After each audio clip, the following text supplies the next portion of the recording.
Welcome back to Crime Besties. We are here for episode 69. 69, Peter's favourite. I have to tell this story about when Oliver was in grade 2 or grade 1, it might have even been. His teacher came out to me after school one day and she's like, "Oh, can I have a quick word with you?" Which is never a good thing. Oh, and you're always like, "Oh God, what's happened now?" Jesus. And she's like, "I just wanted to just let you know that whenever I ask for a number in class, like if we're putting maths equations on the board, Oliver always says 69." And she goes, I asked him about it today." And he said, "Oh, it's because it's my dad's favourite number." And then That teacher tells this story more often even than you do. and I was like, "Oh God, yeah, he's 40, but he's But he is 12. 12. Yeah, he's got the mentality of a 12-year-old schoolboy." And then she's like, "And he also told me that it was the last digits of his phone number." And I'm like, "Well, that's actually true." And I'm sure he chose that phone number When he was 18. when he was 18 or whatever because it had that number at the end.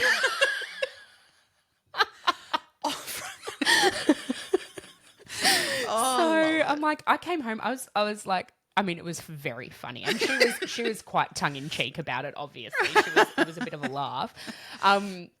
But I came home and I was like furious with Peter. I'm like, he's bloody I don't know, how old are you in grade 1? I don't know, 7, 8? 7, 8, yeah. Something 7. like that, 7. I'm like, for God's sake, what have you taught our children? I love it because Ollie has no idea why that's Dad's favourite number. That's right. Just knows that it is. Oh, it's so funny. Oh, Jesus. Oh, I love it. Love it. Oh, so God. anyway, welcome to episode 69. Yeah. And today we're discussing the case of Amy Lynn Bradley. Mm-hmm. So, this is quite a convoluted one. Oh, it is so much. Yeah, so much. Yes. Before we get into today's case, though, I think there's a couple of updates that I just wanted to have a quick chat about that have happened literally this week. Oh, I've not caught up on any news this week, so I'm here for it. Here for it. Okay, so first thing, on Wednesday this week, so we're recording this on the 7th, so this happened on the 5th of November, 2025. The Easy Street committal hearing of Perry Carumbulis started, and his defence barrister is Dermot Dan as well. He's busy man He's at the moment. busy bloke. Oh, God, yeah. And basically in the committal, they're just deciding whether or not there's enough evidence to take Perry to trial because he's saying that, so Dermot Dan on his behalf has said that he will be pleading not guilty to murder and that he wants the rape charge dismissed. So watch this space. I mean, there's a lot that's been said in the last 2 days. So it was heard on Wednesday and Thursday, and I believe there are 3 more days scheduled in the future to finish hearing it before the justice can then have some time to go back and consider whether or not this is something that will proceed to trial. So watch this space. We'll keep everyone updated. Yeah. Oh, I just feel for their families. It's been so long already.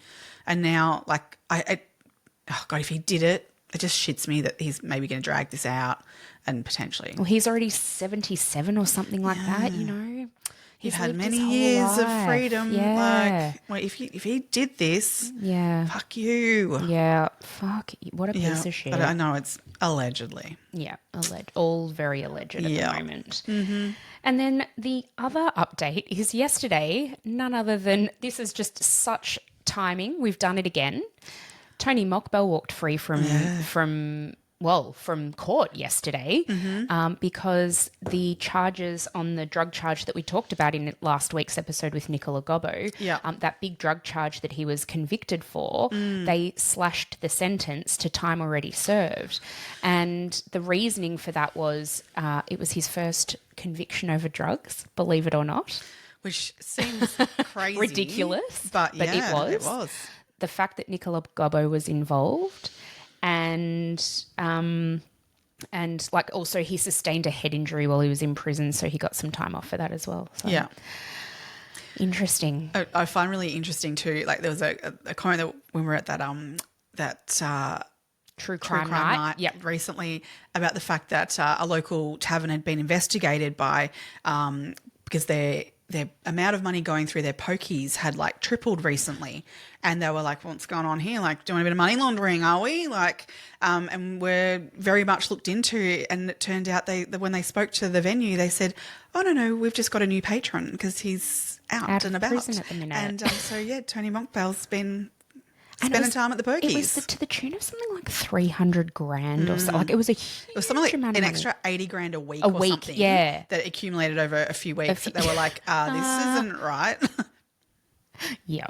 Pokies, no one wins on a pokey. No. They are made for you to lose. That's it. Maybe someone wins some money, but that's probably how much money you put in them. That's it. Yeah. That's exactly right. So they're the two big updates in cases that we've covered, already. So interesting. Very, very interesting. Watch this space. What do you think will come of the Perry Carumbalus? Oh, I'm nervous of that because it was so long ago to have the evidence that they need to get him, so far down the track. Witnesses, it's going to be tough. They called some witnesses to the committal hearing. So the journalist who lived next door, she testified, as did her housemate, and they spoke about their story. Iona Stevens, I think her name was. Yeah. And the interesting thing was her roommate, her housemate. Basically, her testimony the other day was exactly that of her statement however many years ago. It has to be really. But because Iona's wasn't. I know, and that's the thing that gets me, because that's where they're going to get undone. Yes. Because Dermot Dan's going to jump on that and go, what, you're saying your memory now is better than it was back then? That's kind of what she was saying in this committal when she was... I don't like that. I don't either. I don't like it. Makes me feel nervous. Yep. I don't know. We'll watch this space and go from there. Yeah. We do have a few other shout outs today. So Excellent. We have a couple of new Patreons. So we've got Naomi and then Relax Your Head. I love that you read it like that. From the UK, we think. Yeah. We think. So thank you, guys. It really, really, truly means a lot to us.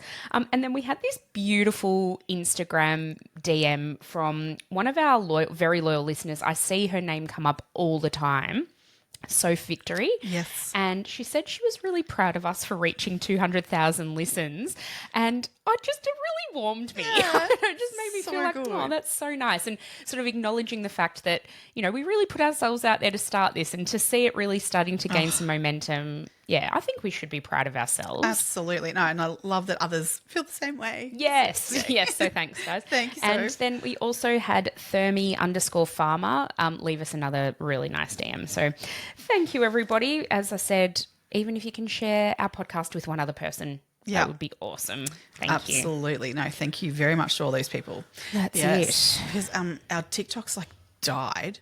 Yeah, what's with that? So I think Instagram's our new little haven. Yeah. So we'll grow that up a little bit more. Because we've still got the amount of followers we've got on TikTok's amazing, but the views and stuff is just really low. It's We so don't get it. I mean, I've we're not changed anything. No. So it's clearly TikTok that have changed things. Yeah, but we're not that good at that stuff. No, I don't really get it. We don't get how the algorithm works or how to manipulate the algorithm. I've tried a few things that I'm like, I think we meant to do this stuff, but it's none of the old stuff's working. So yeah, okay. Well, you're doing great. You're doing absolutely Thanks. great. You too. Thanks. You're great. No, you're great. No, you are. Let's get into today's case. Let's do that. All right. So today, as I said at the start of the episode, we are talking about Amy Lynn Bradley. Now, I'm sure a lot of listeners, especially if you're listening to our podcast, you've probably watched or at least heard about the documentary that's currently on Netflix called Amy Bradley is Missing. I think that gives a perspective and I think it gives some of the story. And I found it interesting to watch and seeing the actual people involved in this. Yeah. But I think by no means does it tell a complete and full story. So no, there's definitely some holes and some interesting perspectives that they give. Agreed. Yep. Agreed. So we'll try and keep things pretty factual to start with and just go through that and then we can talk to what we actually think. Although I'm super keen to hear what you think. I'm really keen to hear what you think. Yeah. Yeah. Okay. I really, really want to hear what you've got to say about it. Yeah, cool. Same. Unsolved ones always Yeah. just bring this. Yeah. such Interesting. an element of doubt. Yeah. So Amy Lynn Bradley was born on the 12th of May in 1974 in Petersburg, Virginia, to Ivor and Ron Bradley. They were both insurance executives working at the same company. And a couple of years, or a bit over 2 years later, her younger brother, Brad Bradley, was Can born. we just talk about that for a Yeah, second? let's do it. Who does that to Okay, their so child? my dad went to school with a boy named Evan Evans. Well, okay. You like the name Evan. You've already given it to them. Like, why give it to them Kate twice? Langbrook's eldest son, his name is Lewis. She did do that, didn't Yeah. she? Now you say that. Yeah, why? I don't know. Why would, it's like basically saying, we got it right with our surname. We can't think of anything else. We don't need to put any Let's effort not- into it. Yeah, why? I loved, found it really hard coming up with names for my kids. There's plenty of names I didn't want to have. Yeah, as a teacher, I bet that would have been really hard. There was a long list of no's. Yes, yeah. Unusually, most of them started with a J. Yeah, classic. So it was like, you want to find the right name for them. Why do you need to always already take one that you've got? Mm-hmm. Mm-hmm. I just don't get it. I don't either. And do you think oh. his name was actually Bradley and he just goes by Brad? Yeah, exactly. I don't know. I couldn't find anything to No, about. it seems to be Brad everywhere. Yeah, it's Brad everywhere. Brad Bradley. Oh, Brad Bradley. People, please. Amy, it's not hard. Yeah, lovely. Yeah. There's a million names out there you could go with that go with Bradley. Yeah, totally. Anyway, Okay, I'll move on. they can we though? Can we? I can't in my internal Yeah. side, okay? We know it. Yeah. We know it. So they moved into Chesterfield County in Virginia when the kids were quite young, bought a family home there and really established really firm connections to the community there. The kids both attended LC Bird High School, and then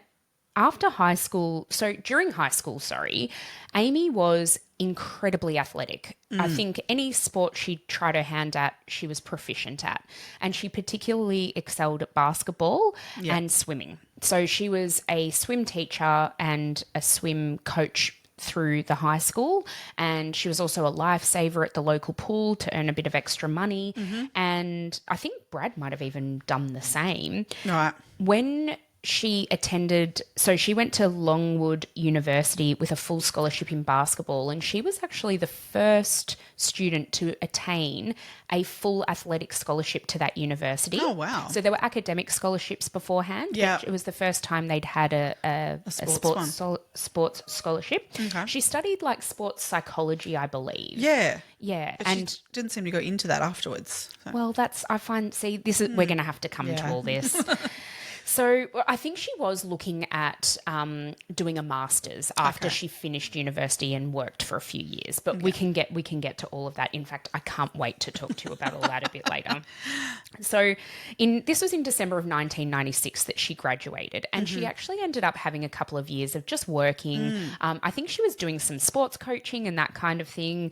And then, coming up to the point where they were going on this cruise, she'd been able to get herself an apartment. So she'd saved up enough money that she was able to put I believe her parents may have assisted greatly in terms of the purchase of this apartment. Right. Oh, so she wasn't renting, she was purchased. Oh, that's interesting. Okay, I didn't read that. And okay. I believe she wasn't the only, it wasn't all her money maybe, and purchased that apartment very close to her family's home. So they all lived in a very, very small it's still in the same county in Virginia. Yeah.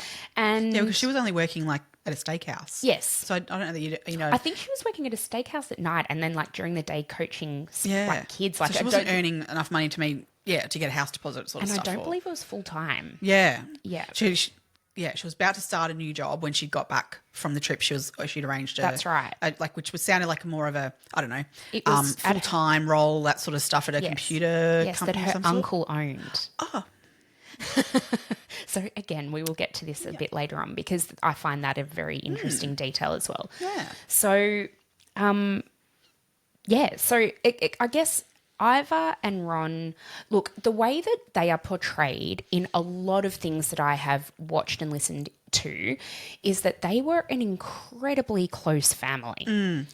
You see all of them, so Iva, Ron, and Bradley. Should we just call him Bradley? Brad Bradley, the entire time. I'm sorry, that's all he can be known as. Yep. Are interviewed in the Netflix documentary, and then you can find countless interviews with them because they have gone to the nth degree in getting Amy's story out there over the years. And so, look, I look at Iva's face in the interview in the Netflix documentary, and I just want to cry. Oh, my heart breaks because what they say is that they were such a close knit family. Brad and Amy were best friends. Yep. They looked out for one another. They were so close. Well, he was even dating at this time. He was dating a girl who was actually Amy's friend. So, like, the three of them then sort of became a bit of a three. Not must use the word threesome because that sounds like really weird. But like, they palled around together, the three of them, that sort of stuff. So they were very tight, like as siblings. Tight-knit. Yeah. But had really like good social lives and that kind of thing. Yeah. But as a family unit of four, they were very, very close and did a lot of things together, did everything together. Yeah. And you look at that from the outside and you think, oh my God, how idyllic, like how lovely. And Brad Bradley even says in a lot of the interviews that he's like, we were the family that people envied. We were the family that people wanted to be a part of or to have a family just like. Yeah. And, he said their childhood growing up, there was nothing that happened that, no tragedy, no trauma, it was just so normal and great and happy and all of those things. Yeah. Yeah. Yeah. So we come to the time now where Ivor and Ron are working for an insurance company, and this is back in the day where bonuses would be amazing. And instead of getting a financial bonus, I guess, this company had incentives, and it was a holiday every year. And Ivor and Ron had qualified before. They'd met sales targets that meant that they were able to go on other trips with this insurance company. But this particular year in 1998, they were gifted a 7-day cruise to the Caribbean. Which one do you use? Caribbean, I think, because that's what we say here. Yes. But everything you hear is like Caribbean. So in the Caribbean. Yeah. And it was a 7-day cruise aboard the Rhapsody of the Seas. All expenses paid. Yeah. Yeah. So they were flying from Virginia down to Puerto Rico, San Juan, where the ship was taking off from. What's the word? Departing from? I don't know. And look, there's so much like cruise terminology. Did you find that looking at this? Yes, definitely. That I had to go. And I'm like, hold on, wait, what? Oh, they mean the boat's going. Yeah. Right. Cool. So any cruisy people, we're really sorry. Our terminology may be a bit off. You either are or you aren't, like a cruise person or, Yeah, I think that's very, very true. Yeah. And anyway, so when they were gifted this, it was just originally for Ivor and Ron to go for them as a couple. Mm-hmm. But they then asked whether they could bring along Brad Bradley and Amy, who were 21 and 23 at the time. Do you think that's odd? Mm-hmm. Yep. Okay. Yep. Okay. I'm just double checking. Yeah. So I don't know. I think the way Brad Bradley describes it is that for them, they thought maybe this was the last of their family holidays because Amy was, she was embarking on a new career. What was seen to be a new career with a full-time job. She had just moved out of home. She was getting her own dog. There was lots of things that were happening that was sort of meant she was like naturally, as everyone does, pulling away from the family and establishing her own adult life. Mm-hmm. Right? So I think it took a bit of convincing. Well, I think it would too when I see the cabin. Oh my God, yes. That's what I kind of went, no, I'd be out. And the brother and sister. Anyway, we'll talk about that in one sec. Yeah. But basically, Ron and Ivor asked their boss, could we bring our kids along? And they're not kids. They're... Yep. Sorry, they're adults. And the boss said, yep, absolutely. Because to be honest, it wouldn't have cost them that much more to shove 2 more bodies in that tiny little literally room. What they, yeah. So anyway, because of the way this came about, they both departed Virginia. The four of them departed Virginia on the same day, but not on the same flight. So Ron and Ivor went first, and then I think about an hour later was Amy and Brad Bradley's flight. Right. But Brad Bradley says that Amy was quite apprehensive. Neither he nor her liked to fly. They don't like to fly. They don't like shit, and Amy doesn't like heights, and yeah. Yeah, so they were both very nervous about this. And originally, because Amy was very apprehensive to even go for that reason. Like, it was, I don't really like flying. I don't really want to go. Yeah, but then also, according to all members of her family, she hated being in open water. Yeah. So, although she was a very proficient swimmer, yeah, she did not like swimming in the ocean. Well, give her a pool any day. That's the thing. I'll come back to it. Ocean swimming is incredibly different to pool swimming. Absolutely, but even she just didn't like what was potentially the in thought the of water. Sharks, and it's even like to the point of like personally, I'm an ocean swimmer. I love the ocean. Me too. I hate rivers. Oh no, I won't go in a river. I won't go in a river. Oh, same. No, so I think people who just go, oh, but she's a swimmer. Yeah, it's different. There's differences, and there's things that people don't feel comfortable with, and I can completely get it that she was not fond of open water. Yeah, there's even a story that they tell about on this particular trip. Like this is going ahead just a little bit, but it's pertinent to what we're talking about now. They went to a beach, and this was in Aruba, where the water is crystal clear, right? Yeah. Apparently, she walked into the ocean to knee height, and then jumped on her dad's back because she was like, I can't go anymore. I just don't want to be in here anymore. Yeah. So it's not about swimming necessarily in that respect either. She just didn't like being in the ocean. No. Whereas I'd be like, get me there now. Same. I will be in that water all day. Oh, jumping off the boat. And yep, loving it. Yeah. Anyway, so that's what happened. They stayed the night when they arrived in San Juan, and the next morning boarded the Rhapsody of the Seas. So that was on the Saturday, March 21st in 1998. Yeah. So the Rhapsody of the Seas is at the time, I think it was the second biggest cruise liner in existence at the time. I don't know. 2,000 plus passengers, and was it 800 crew? 800 crew. It's a massive amount of people the boat is huge, but I mean, they're also like sardines a little bit in terms of the space you do get in your cabins. I mean, I've not cruised much. I've been on a couple of little mini overnight, like really not multiple days even, and it's not my thing. No. After, I think I've probably mentioned it in the podcast, I went on a couple of night cruise earlier this year, and at the end of it, I think I even said to you, I'm like, I don't think it's for me. No, my parents love cruising. Yeah, and I've got friends who really love it. Yep. But I don't know. I just can't. I think of anything worse personally. But that's just me, and I love the ocean. Yeah, exactly. But you don't get to be in the ocean when you're on these giant cruise liners necessarily. I mean, if you're going around the Caribbean, yes. One of the cruises, Peter and I did a cruise on our honeymoon around the Caribbean. So all of the places that they talk about here, we've been to. Wow, yeah. And it is what you think it is. It is white sandy beaches. It is crystal clear warm water. It's just absolutely delightful heaven. But then they're all set up for cruise ships. These places are set up for cruise ships to come into, to spend the day, for people to spend the day. And I think what you don't see is the stuff that happens behind that strip of, of shops and colour and fun and all of that, because people don't venture beyond that. So, it's set up for a certain purpose, and and there's the show, and then there's the reality. I think that's really what you sort of absolutely. Yep. So they have boarded the Rhapsody of the Seas, and there's a photo of the four of them on the gangway on the way in. Have you seen that photo? I'm sure you have. Yeah. What do you think of their expressions in that photo? Did it stand out to you at all? Anything? Yeah, I don't know if it's a hindsight thing or not. Yeah. Knowing now what happened. Yeah. Yeah. Yeah, it's interesting. What do you think? I just feel like, and I actually feel like maybe this is just Amy. Might be just her, but I don't feel like, you can smile with your lips, but not with your eyes. Yes, yes. That's the vibe I get from a lot of the photos I see. You get a vibe of her of like, do you feel like I don't that? really want to be here. Yeah. Yeah.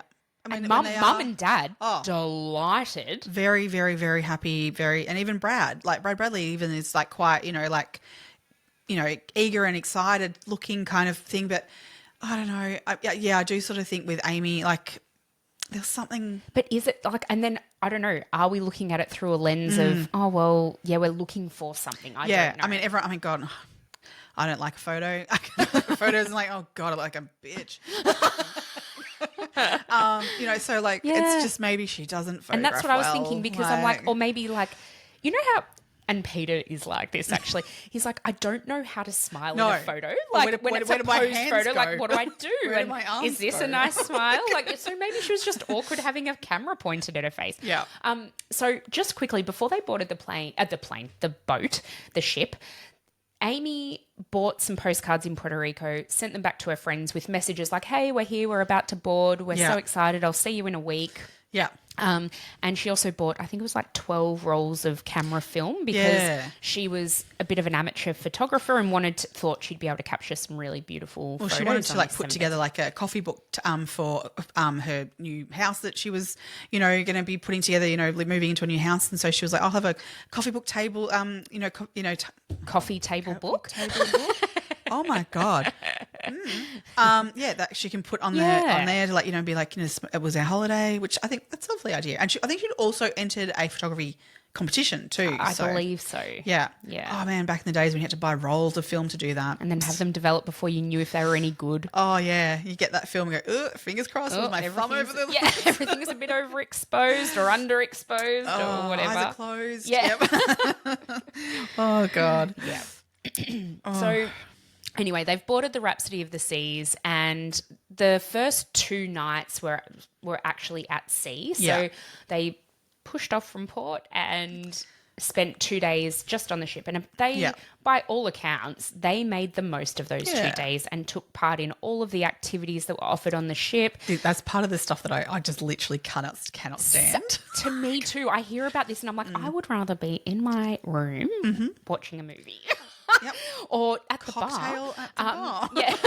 At the bar or at the poolside maybe. Reading a book. Yeah. That'd be me, Gus. I mean, the, themed nights and shit, you can shove it where the sun's shining. You hate to dress up. I cannot stand to dress up. Yeah. No, not my thing at all. Even just like the formal night. Like my favorite thing I've ever been told on holidays, right, was when we were shown to our room in this very nice place when I was overseas. And I said to them, they were like, the restaurants and things were a bit further over from where our cabin was. You had to walk a fair distance. Like, and you could get little like buggy things and that. And I said, oh, like you need to wear shoes all the time when you're in the buggy and stuff. And he's like, your holiday, you don't wear shoes if you don't want to wear shoes. I went, well, no, when we get to the restaurant or whatever, it's your holiday. I went, what? And he goes, no, like whatever. I was like, it was a fancy place. I was like, this is the kind of fancy I like, that I rule. I do what I want to do. But could you go to a restaurant without shoes on? I did. Did you? Yeah, because he said I could. I loved it. Because I fucking hate shoes. I love it. Yeah. I love it. So as opposed to a dress up, you prefer a dress down. Oh, trackies, thongs. Yeah. Whatever goes. He was your holiday. Well, yeah. I was like, yeah. Yeah, I'm making the most of this. Sure. Yep. He goes, you wear whatever you want. And yeah. The person I was with at the time went, what, do I have to wear a shirt? And he's like, no, your holiday. He's like, yeah. Okay. Best ever. Love it. Yeah. Love it. So, yeah, I don't want your formal night. Yeah. I just want to be on holiday. Yes. Yeah. Yeah. That's comfort and relaxing. Yeah. Look, Amy and Brad Bradley had actually taken,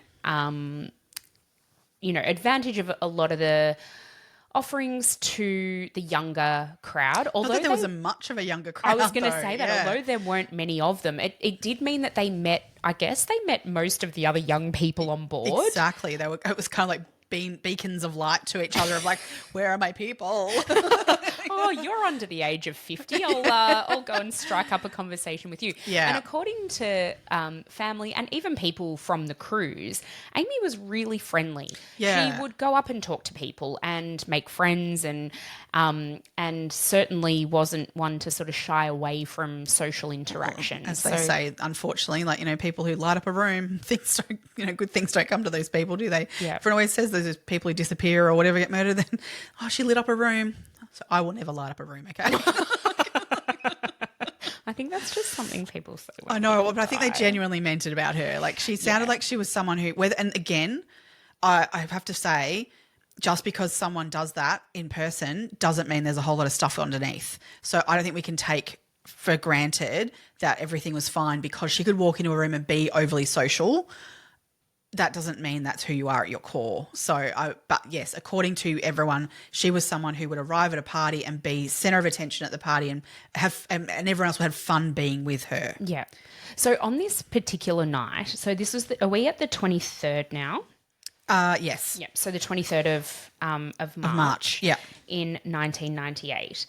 It was the formal night. Yeah. So during that day, very early that morning when they woke up, they had already docked overnight in Aruba. Yeah.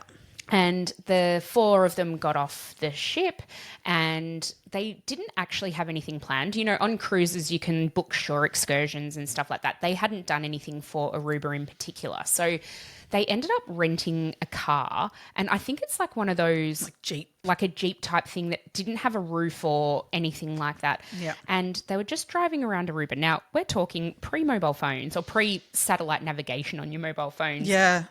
And they were driving around. They got themselves lost in basically in the desert of Aruba. Yeah. And anyway, eventually found their way to the beach, which is where I was telling you about how Amy hopped on her dad's back because she didn't want to go in the water there. Yeah. And anyway, apparently they got back to the ship at whatever time and they were all exhausted and probably had heat stroke, to be honest with you, because they were roasting in the sun all day. Yeah, apparently Brad Bradley said he was so sunburnt. Yeah. And so they went back to their rooms, had a bit of a disco nap at, I think he said this was about 4:00. And then it came time eventually for them to get ready for the formal night, which was happening that night. Meg's worst nightmare. So the Bradley's cabin, I'll just give you a bit of a rundown. So you and I both actually found the same. We were talking about this just before we hit record. We actually found the same infographic about it. I'll put it up on our socials. Yeah, please do, because it is quite intimate for four adults. So as I said, my parents really like cruising, and they often will tell me about their room when they go, and I can't. They're always so small. You've got. I know my mum's always talked about, you shuffle along the side of the bed, get out to the bit where you can walk around the bed then. And, right. There's never a hell of a lot of room in these things. So then you've got 4 people in one of these rooms. And for adults. Not even grown people. Where would they, I don't even know where their luggage would have gone. So basically you walk into the door, in through the door, swipe card access to the door. They all had their own key cards. So that tracks you going in, obviously, but obviously not coming out. Yeah, so, and it didn't track even when the door was opened or anything like that from the inside. It just was when a key card hit it to open it. Yeah. On the right-hand side, there was a bathroom, and then there was a bed, and then a pull-out couch that Amy and Brad Bradley were sleeping on. Oh, kill me now. Tiny. Literally inches from the pull-out bed was the door to the very small balcony that had a tiny little, I'm going to call it a little coffee table or side table, and then 2 upright chairs. Yeah, on the balcony. Oh, so upright chairs. They were upright chairs. I don't know if they could then be. Because how sometimes they have the things on them and you can lean them back. Because the documentary infers. It's more of a lounge chair, doesn't it? It does. It absolutely does. And I did question that in many places where I was reading things, kind of going, is it or isn't it? So I haven't seen photos of the chair, but I did look into this because I thought the same thing. Was it a lounge chair? But there wouldn't have been space to have 2 lounge chairs on that balcony. I felt like the space didn't accommodate it, But then a lot of places refer to it being a lounge there. And I'm like, I just don't buy I it. don't believe so. No. I'm not saying that the back of the chairs couldn't recline, but they weren't like full sun lounges, if you know what I mean. Mm-hmm. Yeah. Yeah. So, all right. So that gives the layout of the room. They're getting ready for their formal night now. And it's formal. Brad Bradley is wearing a tuxedo. Yes. Yeah. Black bow tie. They have the ship's photographer. Well, because, back in the 90s, right, and even early 2000s, this really goes to, really, that anywhere you went touristy, I remember going through New York was bad for it. Everywhere we went there. Any tourist place you'd go, before you entered into the actual place you were going, you'd have to get a photo taken, and then they try and flog it to you at the end. I mean, the amount of times I got to the point where, because I don't like a photo of myself at the best of times, and I couldn't give a shit about having a photo with a fucking, digitally enhanced image at the back of you, kind of stuff. Yeah, I know what you mean. Yeah, that I'd be like, can we go around? Let's just go. I'm not going to buy it. So, and we'd avoid the lineup of that area. Because, these places, that's how they make money. And on a cruise ship, they've got the market cornered that they'll try anything get money out of you. That there'd be photographer taking the photo that then, after the fact, you go and you find your photo and you purchase it. Oh, kill me now. Oh, fuck, I know. Amy was wearing a really beautiful black, very simple but lovely, elegant black dress. Yeah. And so this is the other thing for people who don't know on cruises. I think there's different dining options, but I think because Ivor and Ron were there with other people from the insurance agency who also won the same thing, and the president of the company and his wife. Yes. They would all dine together at the same time at the same table every day. And therefore they had the same waiter, the same busboy, the same people were serving them every day. So they've gone to their dinner that night, had a really good time.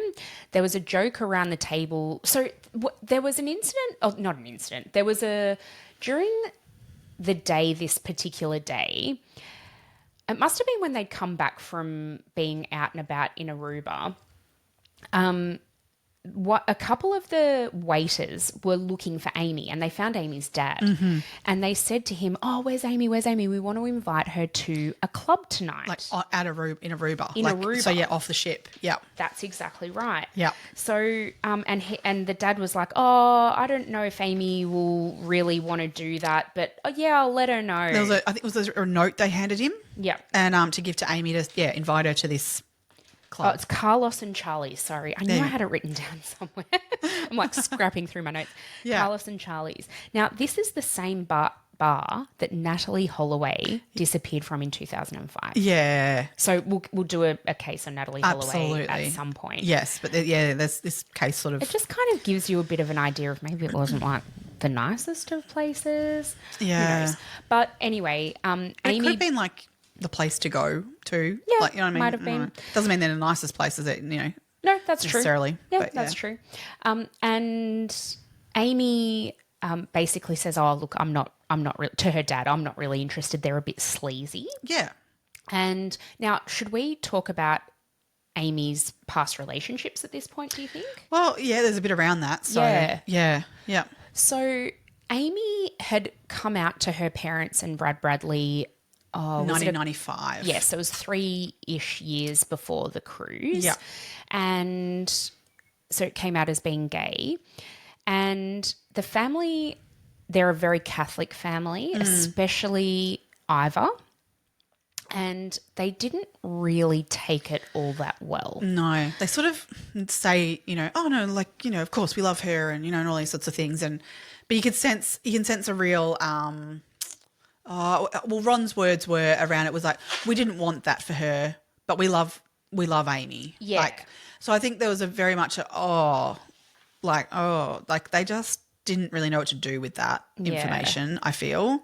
They said they were not happy and they were disappointed, but it's Amy's life. It wasn't what we would choose for her, but it's her life and we loved her unconditionally. Yeah. But then Ron also sent a 3-page letter to Amy's current girlfriend at that time. Yeah.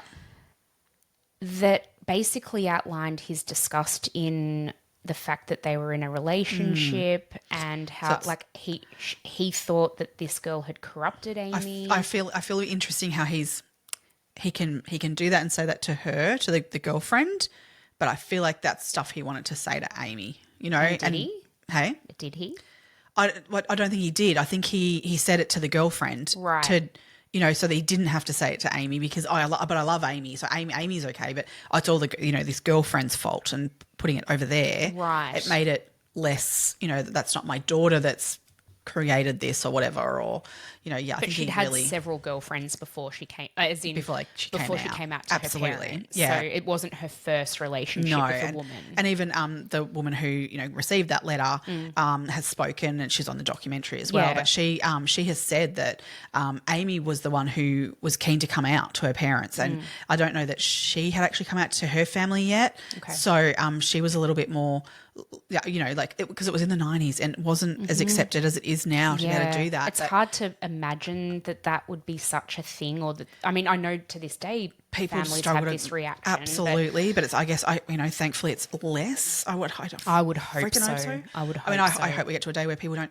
have to come out. Exactly. It's ridiculous that that's even a thing. Like, exactly. So, I mean, as I say, my boys can bring home whoever they bring home and meet the family if they've found someone they love. Like, that's great. Right. They love that person. Yep. So I found that really interesting that he really did let loose in that letter, that very lengthy letter. And I wonder whether that's really what he wanted to say to Amy. Yeah, I feel like he downplays that letter in the big time in the documentary, though. And I just question whether also things were said to Amy about it. Yeah. Well, she definitely would have had an opinion of it, and known about it. The opinion. Yeah. Yeah. So anyway, they're at this formal night, and these waiters had seen the dad earlier in the day. Should we go? Go back to that. Sorry. So yeah, she's come out as gay. Yep. However, there is a boyfriend that's has come out in public now. He was apparently interviewed for the documentary, and they chose not to use the footage that they had for that, which I find interesting. Odd. Yeah. And why they did that. So this is where I think it gets a little bit murky in terms of like whether she was bisexual or whether it was a relationship that she felt was being forced upon her. Not forced upon her sounds really awful, but I guess sort of to keep her, like to meet keep her an parents, expectation or something. Yeah, or was she actually genuinely lesbian and but wanting to keep the family happy that I'm seeing a guy. Like, so I don't know. We don't know whether she's truly bisexual, because she did have a girlfriend that she was seeing that they'd had a rough time. She had cheated, but she had kissed another girl, and they were having some issues, but they were really trying to work that out. And the plan was that when she was coming back she'd given this girl a letter and it was quite an interesting wording in this letter. And I find the language in it interesting that we can come back to. That they were the plan was that they were going to get back together when they came back from the trip. Yeah. However, it's come out now that the whole time that was going on, she had a boyfriend. I find that all very weird. It's odd. It's very odd. Yeah. And I don't, there's certain people who are like, really like, oh, see, like, she wasn't lesbian. She was bisexual at best, but she liked men. Do we really, does that matter? It actually matter?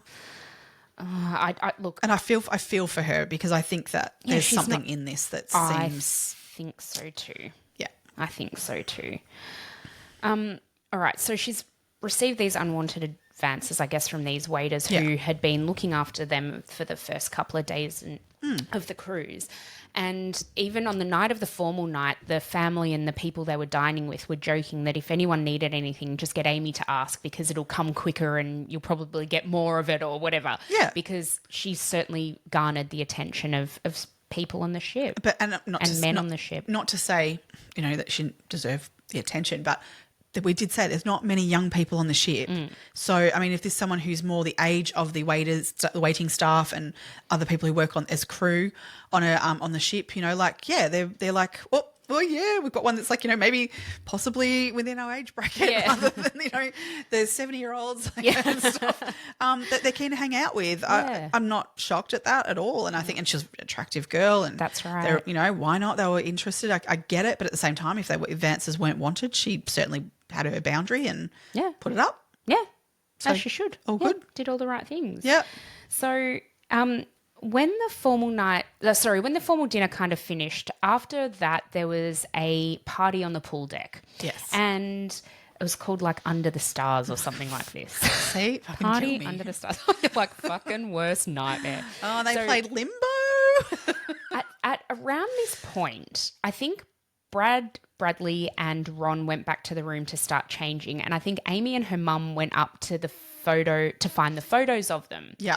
And they went up, and the photographer, so this was the ship's photographer, said, "Oh, yeah, I remember taking the photos of you," because there'd been an interaction where the photographer had taken a photo of Bradley, taken an individual photo of Amy, and then said, "Oh, let's have one with your boyfriend." Yeah. And she was like, "Oh, no, he's my little brother." The photo does look quite... Oh, it looks like they could be a couple for sure. They're holding hands and Yeah. like facing each other. It's not like a sibling photo. I'd be putting my finger up at my brother. Absolutely.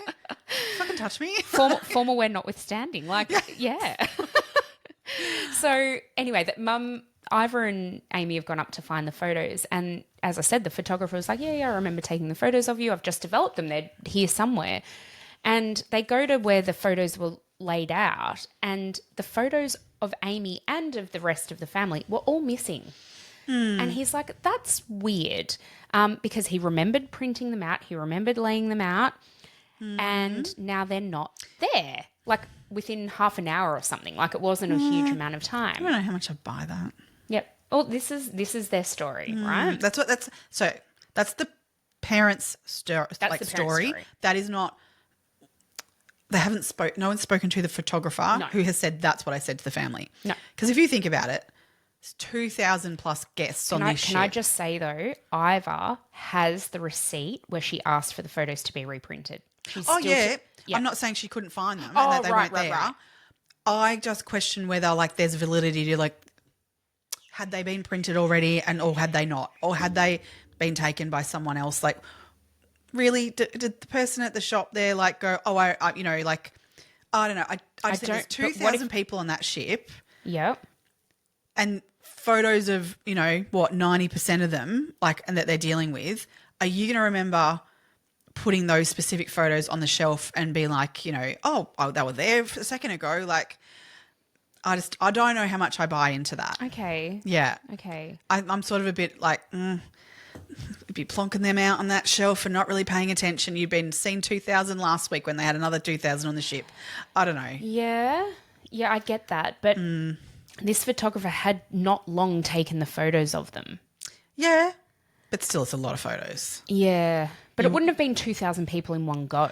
No. They all have different seating times and stuff. and But they would have done all those seatings probably by then. Yeah. I don't know. I think it's that whole thing is a bit sus. And the fact that she's got Ivor to this day has the receipt that says that the photos had to be reprinted, I think that gives a bit more weight to it. We can discuss this later when we talk about our theories. Yeah. So, all right. They've then gone back down to their cabin to get changed for the changed out of their formal gear and into like more casual stuff so they can go to the party under the stars, aka Meg's worst nightmare. Yeah. And so they're in even just how would you get changed in a room with 4 adults, and like the bathroom is so the showering, small. the getting changed, all of it. I'm like in this tiny little room, let alone the fucking snoring. You'd have to take some really heavy duty earplugs. The eventual outcome of this night, in terms of where they all end up sleeping kind of stuff, I kind of go, yeah, I get it. Me too. Oh, kill me. Me too. Yep. So, all right. Now, they all go up, the 4 of them, go up, get changed. They go up to this party under the stars. I think by this stage it was about 10:30 or 11 o'clock at night. And what they notice is that there were a lot more people at this party who they assumed had boarded from Aruba. Yes. So they weren't passengers. There was a a band that they had brought on specifically. A Calypso band. Yeah, called but then there Blue seemed to be Orchid. just like other locals who'd come on the ship as well. Yeah. We're not quite sure what for. But No. there were certainly, I think some people said there were like, it was almost 90 people. Yeah, And and, they who were were just like coming on to enjoy the show, like kind of stuff. It was- Okay. yeah, they weren't there with the crew, with the band necessarily. It was just they were locals. Can you imagine that they would just let people on the ship without... I can back in the 90s. Yeah, like okay. Pre It wouldn't 9/11, happen now. pre all Yeah, that stuff. that's There's true. no way it would happen now. Yeah. But I can see that happening. Yeah, okay. When I think about travel back in those Yeah, days. you're right. I'm thinking about it from a 2025 lens, not a 1998 lens. Yeah. Yeah, okay. So anyway, the Calypso band Blue Orchid are playing and having a really good time. Everyone's having a dance and, you know, having some drinks and, you know, having a party. And there's video of this party and people are doing the conga. They're, you know, it is very, very lively. Yeah. There's a limbo competition. Who wins the limbo competition, Meg? Brad Bradley. Yeah, he does. Oh, man. How embarrassing. Imagine that being your legacy of the cruise. Oh, I won the limbo competition. Oh, yeah, no. And he got a crown? Because you were like the youngest person there by far. No one else's you knees were would be able to do the only one that. who was limber. Yeah. So good on you, Brad. Brad Bradley. That is one to take. And yeah, anyway, he got this like gross crown. Yeah. Wearing it, gave it to Amy to wear for a little bit. And then what he noticed over, you know, the other side of the party is that Amy was actually talking to two women. So two women who had not been on board beforehand. They presumably come on board with this group of people from Aruba. Who knows? We don't know. But there were two black women. They were both dressed identically. So they had these navy blue skirts and light blue short-sleeved button-up shirts. So in like a uniform. Yes. So they don't know, like, I've heard speculation that it could have been, like, were they police officers? Were they, like, that people don't know. They weren't descript. I think if you're a police officer somewhere, your uniform would say police. Yeah. But even in, you know, whatever language. Even in Aruba. Yeah. Yeah. I don't know. But anyway, and apparently the conversation between Amy and these two women was really jovial. Like they were laughing and having a good time. But she talked to them for over an hour. Yeah. And then Ivor and Ron decided, oh, fuck this shit. I'm going to bed. Yeah. I'm really tired. And the Calypso band had finished playing at this point. I think they finished playing just after midnight. Yes. And Ivor and Ron walked over to Amy, who was talking to these women. And then they say, as soon as they walked over to Amy to let her know that they were going back to the room, the women kind of shut down, stepped away, and didn't say a word. And they just thought that was a bit odd. And anyway, but didn't really think that much more of it. They've gone back to their room and gone to bed. Mm-hmm.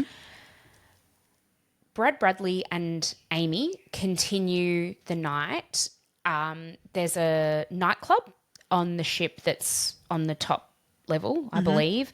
And it's called like the Viking Club or something like that. Yeah, the Viking Club. Yeah. And should we just say, sorry, like at that 1 o'clock time too? Sorry, yep. When the parents went off to bed, the ship also departs Aruba. So anyone who was on the ship from Aruba would have exited at that point.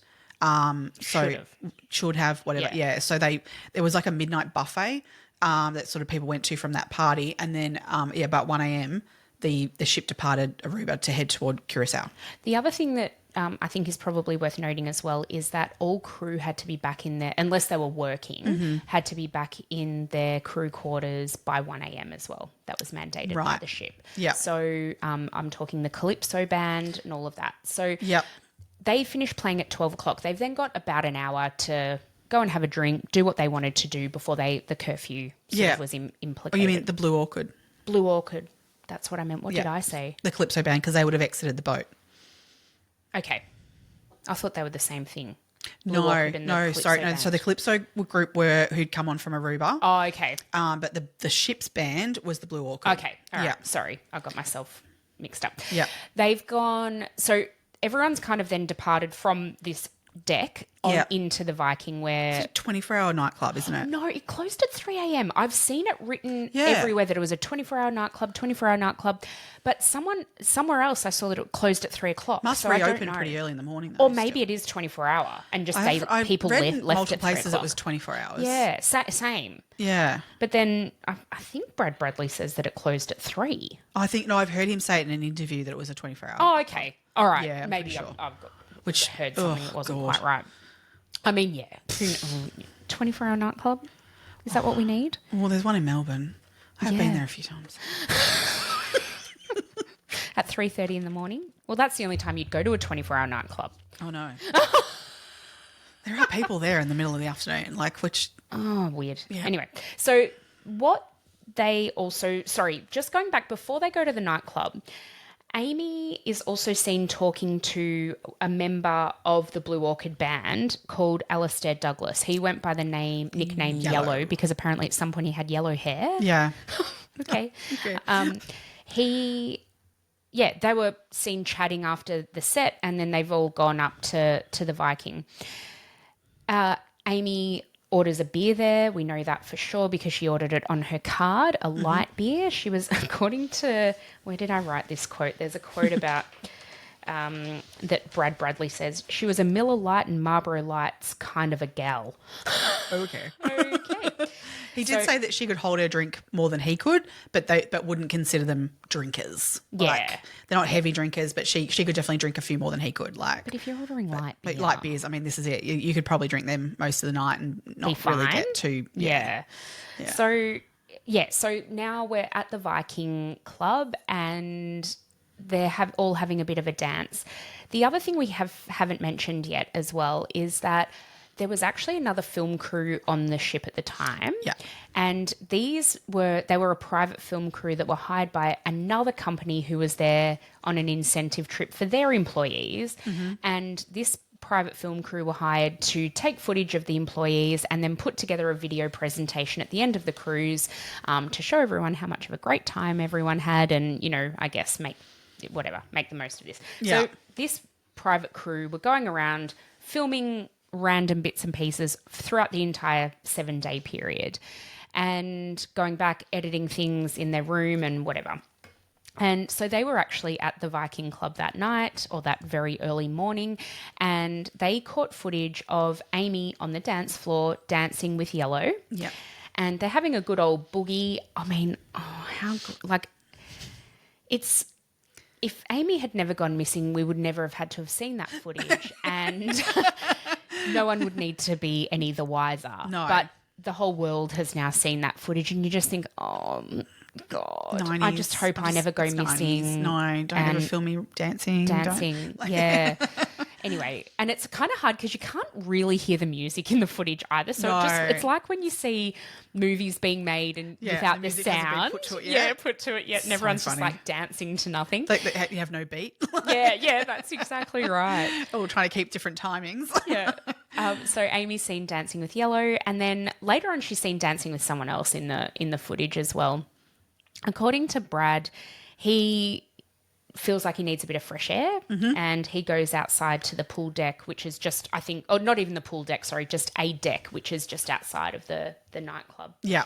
And he sits there for about half an hour, gathers his thoughts. I think he was talking to a couple of girls. Just a couple of girls, yeah. And then he decides at 3:30 or a bit before 3:30 a.m. to go back down to the room. He doesn't tell Amy he's going back to the room. He just goes. His key card is swiped at their door at exactly 3:35 a.m. And then Amy's key card was swiped literally exactly 5 minutes later at 3:45. Oh, 3:45. So Brad goes at 3:40. Oh, okay. And then hers is at 3:45. Okay. So it's 5 minutes apart. Yeah. That they were, that their key cards were swiped. Yeah. And Brad said that when he got into the room, he actually went straight out to the balcony to have a cigarette. Yeah. And kind of calm down, I guess, wind down from the night. Yeah. And then lo and behold, Amy's there. So she's out there they're having a smoke together, having a chat, talking about the night. Brad Bradley claims that Amy said that she was dancing with Yellow and that Yellow had tried to touch her chest and it made her feel really uncomfortable.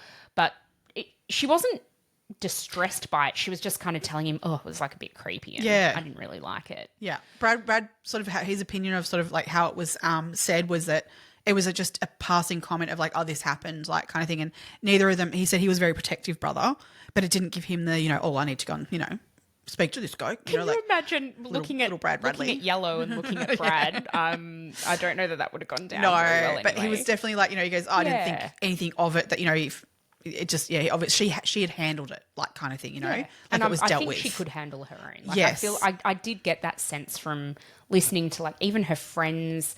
I think she was, very. She wasn't a shrinking violet. No. Yeah, she knew she had her boundary, and and that was that. No thanks, mate. Off you go. Brad then says that he decides to go to bed. Yeah. And Amy said that she was feeling a little unwell and wanted to sort of sleep out in the fresh air on the balcony. Get some more fresh air, yeah. Fresh air on the balcony. So, two things here. We know from her card and her purchases throughout that night that in 8 hours she'd had 7 light beers that she'd purchased. Yes. We don't know if anyone else had bought her drinks or put something in a drink. We don't know. We don't know that. We know for sure that she had 7 light beers over 8 hours. Yeah. So what? She wouldn't have been drunk. No, from that. that's yeah. We also know obviously that she came back. The time that she came back. We know roughly the time Brad went to bed. Mm-hmm. Now, he said he went to bed because he was like, oh, my God, we've got to get up. They were on their way to Curacao. Yeah. And they decided, I think, they were deciding whether to go jet skiing or go on a glass bottom boat. Yeah, they knew they were docking day. really early. So they were like, and you had to have breakfast by a certain time because of the docking. Like it impacted those sorts of things. Yeah, so, I think they were serving breakfast from 5:30 a.m. Yeah. So that people could exit the boat and get doing their day that's it, and actually make the most of the day. I'm sure some of the shore excursions probably would have been that entire day. Exactly. So Brad goes off to sleep in the pull-out couch and Amy's, falling asleep on on the chair in the balcony. Yeah. When Brad goes into the room, he shuts the balcony door, and goes off to sleep. Yeah. At 5:30 a.m., Yeah. Ron wakes up and just enough to sort of be like, oh, is everyone here? And he sees Brad in the bed next to him. Because he would have been where's pretty that? much right up against his face. Not a lot of space between them. No. And then he's like, oh, where's Amy? And then he said he sees her from basically the knee down, sees her outside. Yeah. So he's like, okay, fine, goes back to sleep. Can't have been that deeply, but goes back to sleep. Yeah. Because at 6 a.m., I think he wakes up and he notices that Amy's gone. Now, she's not on the balcony. The door is, according to him, 10 to 12 inches open. Open just a smidge. A smidge. And her Birkenstocks, her shoes that she'd been wearing most days, were still outside, but her cigarettes and her key card were gone. Lighter were gone. Yeah. So he's like, oh, maybe she's gone to watch us pull into port, kind of thing, which makes sense. Grab a coffee, sober up a bit, if that's kind of what he was thinking. And he noticed too that the t-shirt she like had on the night before, like the yellow top you can see her in the nightclub wearing, that was on the back of a chair. So inside. So he'd assumed she'd gotten changed. She was wearing obviously something different. But then he thought, I'll go check and go find her around the ship and join her. Mm. Yeah. He looks around the ship for an hour. Yeah. And can't find her. About half an hour after he started looking for her, he encountered a security officer. And he said to the security officer, oh, look, I can't find my daughter, which is unusual to him. And the security officer basically said to him, keep looking. And if you can't find her, then you need to go to the purser's office to sort of report her missing. I don't even think they got to that part of the conversation, actually.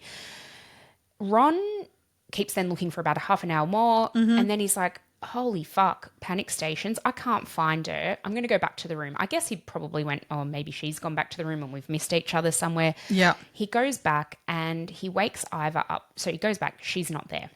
Amy's not there. He wakes Ivor up and by touching her on the foot, and Ivor says that she could tell immediately that something was wrong based by the look on his face. She's never seen him look like that before, we're just going with what they're saying at the moment. We'll talk about this. We will absolutely talk about this. So Ivor gets up and they wake Brad and they basically say, Brad, you stay here in case she comes back. We'll go and look and have a look around. So they're, again, looking around the ship. They report her missing at 7:02.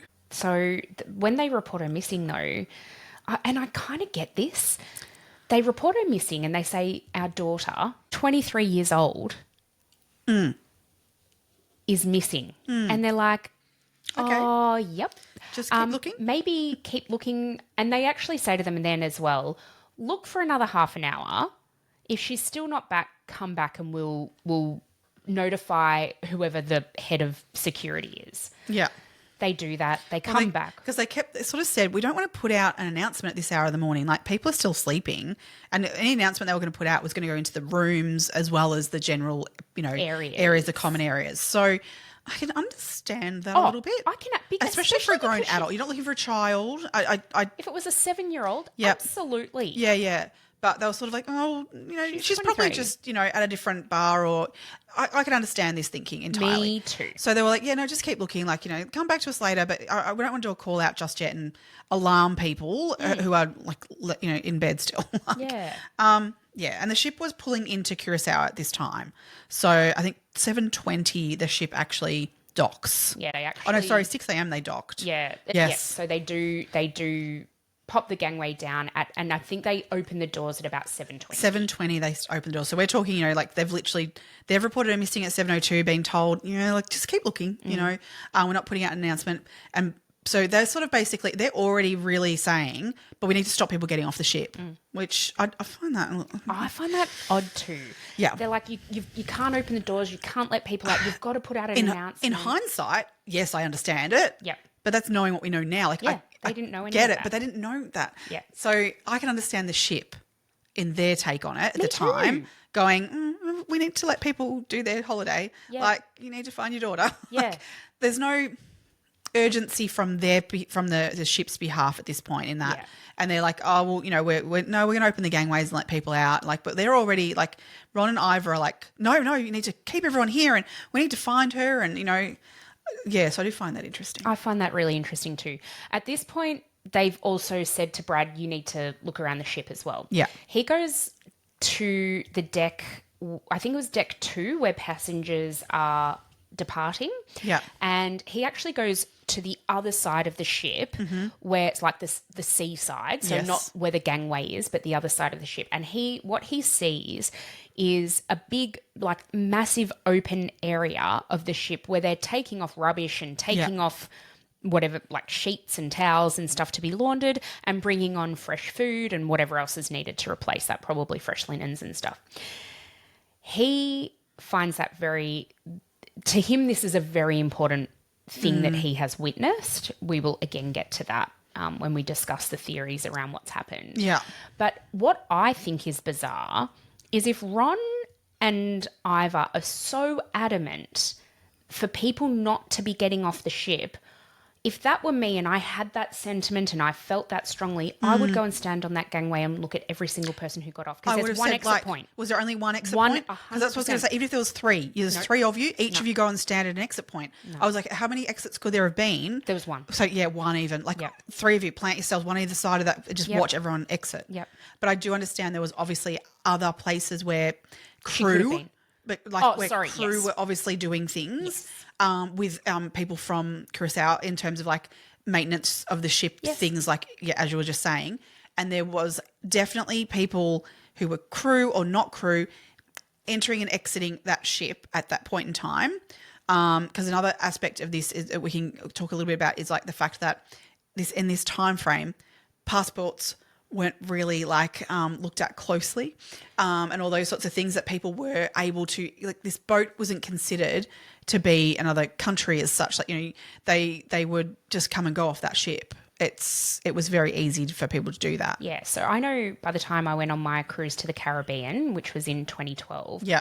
When we got off the ship, they scanned our passports. And then when we got back on the ship, we had to scan our passports again. Mm-hmm. So I'm assuming none of that happened in 1998. I remember back in this sort of time frame, I remember being on a tour a little bit earlier, 2000s still. Mm-hmm. But I remember being on a tour thing where we were changing country, and we literally just all handed our passports to the tour guide, and he went off to a centre somewhere, I don't even know where. All our passports came back stamped. Cool. But there was no lining up that person's that passport. I mean, and it was just a matter of they stamped, I don't know, 30 passports, and yes, 30 people walked through. Yep. But who was who? No further check to that or anything, or that you even were the person who was on the passport. Because I think the bus we were on, the bus then just drove through. You know what I mean? Yeah. There was no even check of the bus No. So I dare say this is the kind of vibe. That's the vibe of this situation of it's just, if you've got 30 passports, I guess you've got 30 people. Yeah. I think you're absolutely right. Yeah. Or even almost. Or even not even if checking them passports. Card. Yeah, you've got your key card, you can come back on. I don't even know. No, there didn't seem to be any checks of anything like that. So, I mean, at this point, I guess the ship have decided that, okay, we'll put out an announcement now. Yeah. And what time did that announcement I think it was about 30 minutes after the gangway had been gone lowered. down. Yeah. So, actually it was at 7:50. You're yeah. right. So You're everyone, absolutely there right. were definitely people who had exited at that time already, but not everyone. Not everyone was hankering at the bit at 7:20 to go out on that gangway. I'm sure that's the thing where you go, you could have just stood there and watched who left, because I'm sure they were dribbling out at that hour. Yeah. Not, lining up. Not lining up. So over the loudspeaker, they said, "Will Amy Bradley please come to the purser's desk?" That was all. There was one announcement. Yeah. I think I think Ivor waited to see, and Ron kept going for a search around and trying to see what was going on. And obviously Brad was still searching too. Yeah. So at some point here too, Brad, another thing just worth noting, Brad was wandering around looking for Amy, and he was approached by Yellow, who came up to him, and at this point they had not yet, I think they'd reported her missing, but they hadn't made the announcement yet. Yeah. So Yellow said to him basically, "Oh, sorry to hear about your sister," which Brad didn't think too much of at the time, but in hindsight kind of went, wait, how did you even know that she's missing, or that something had happened to her? But now we know how they know, and they didn't include this in the Netflix documentary. No. So there's this. It sounds really dodgy, at the time, but it's actually not. That there was a legitimate reason that. So the way that Yellow found out was because he was in his room, and he got a phone call from the ship's security to say, "You were seen with Amy last night. She's gone missing. Have you seen her? Do you know where she is? Do you know what might have happened to her?" Yeah. That's how he knew. Yeah. Yeah. Well, is it? Or did he actually know something else? Know something else? Don't know. But he definitely was. There was evidence that he was told that there was something, and it was before the announcement. And before that announcement. Yep. So, and this thing is, even beyond that happening specifically, I am certain crew would talk. There'd be massive goss on that ship of can you imagine the shit that they would see? I've known people who've worked on cruise ships, and apparently, really? It would get so fucking loose. They would have great stories. Yeah. So there would be so much gossip, and so the minute, I think at some point it did infiltrate then into passengers that someone had gone overboard. Yeah. And you can just imagine that, careless whispers kind of style of thing happening, of it just growing from that point of So first it was someone fell overboard, and then it was someone committed suicide. Yeah.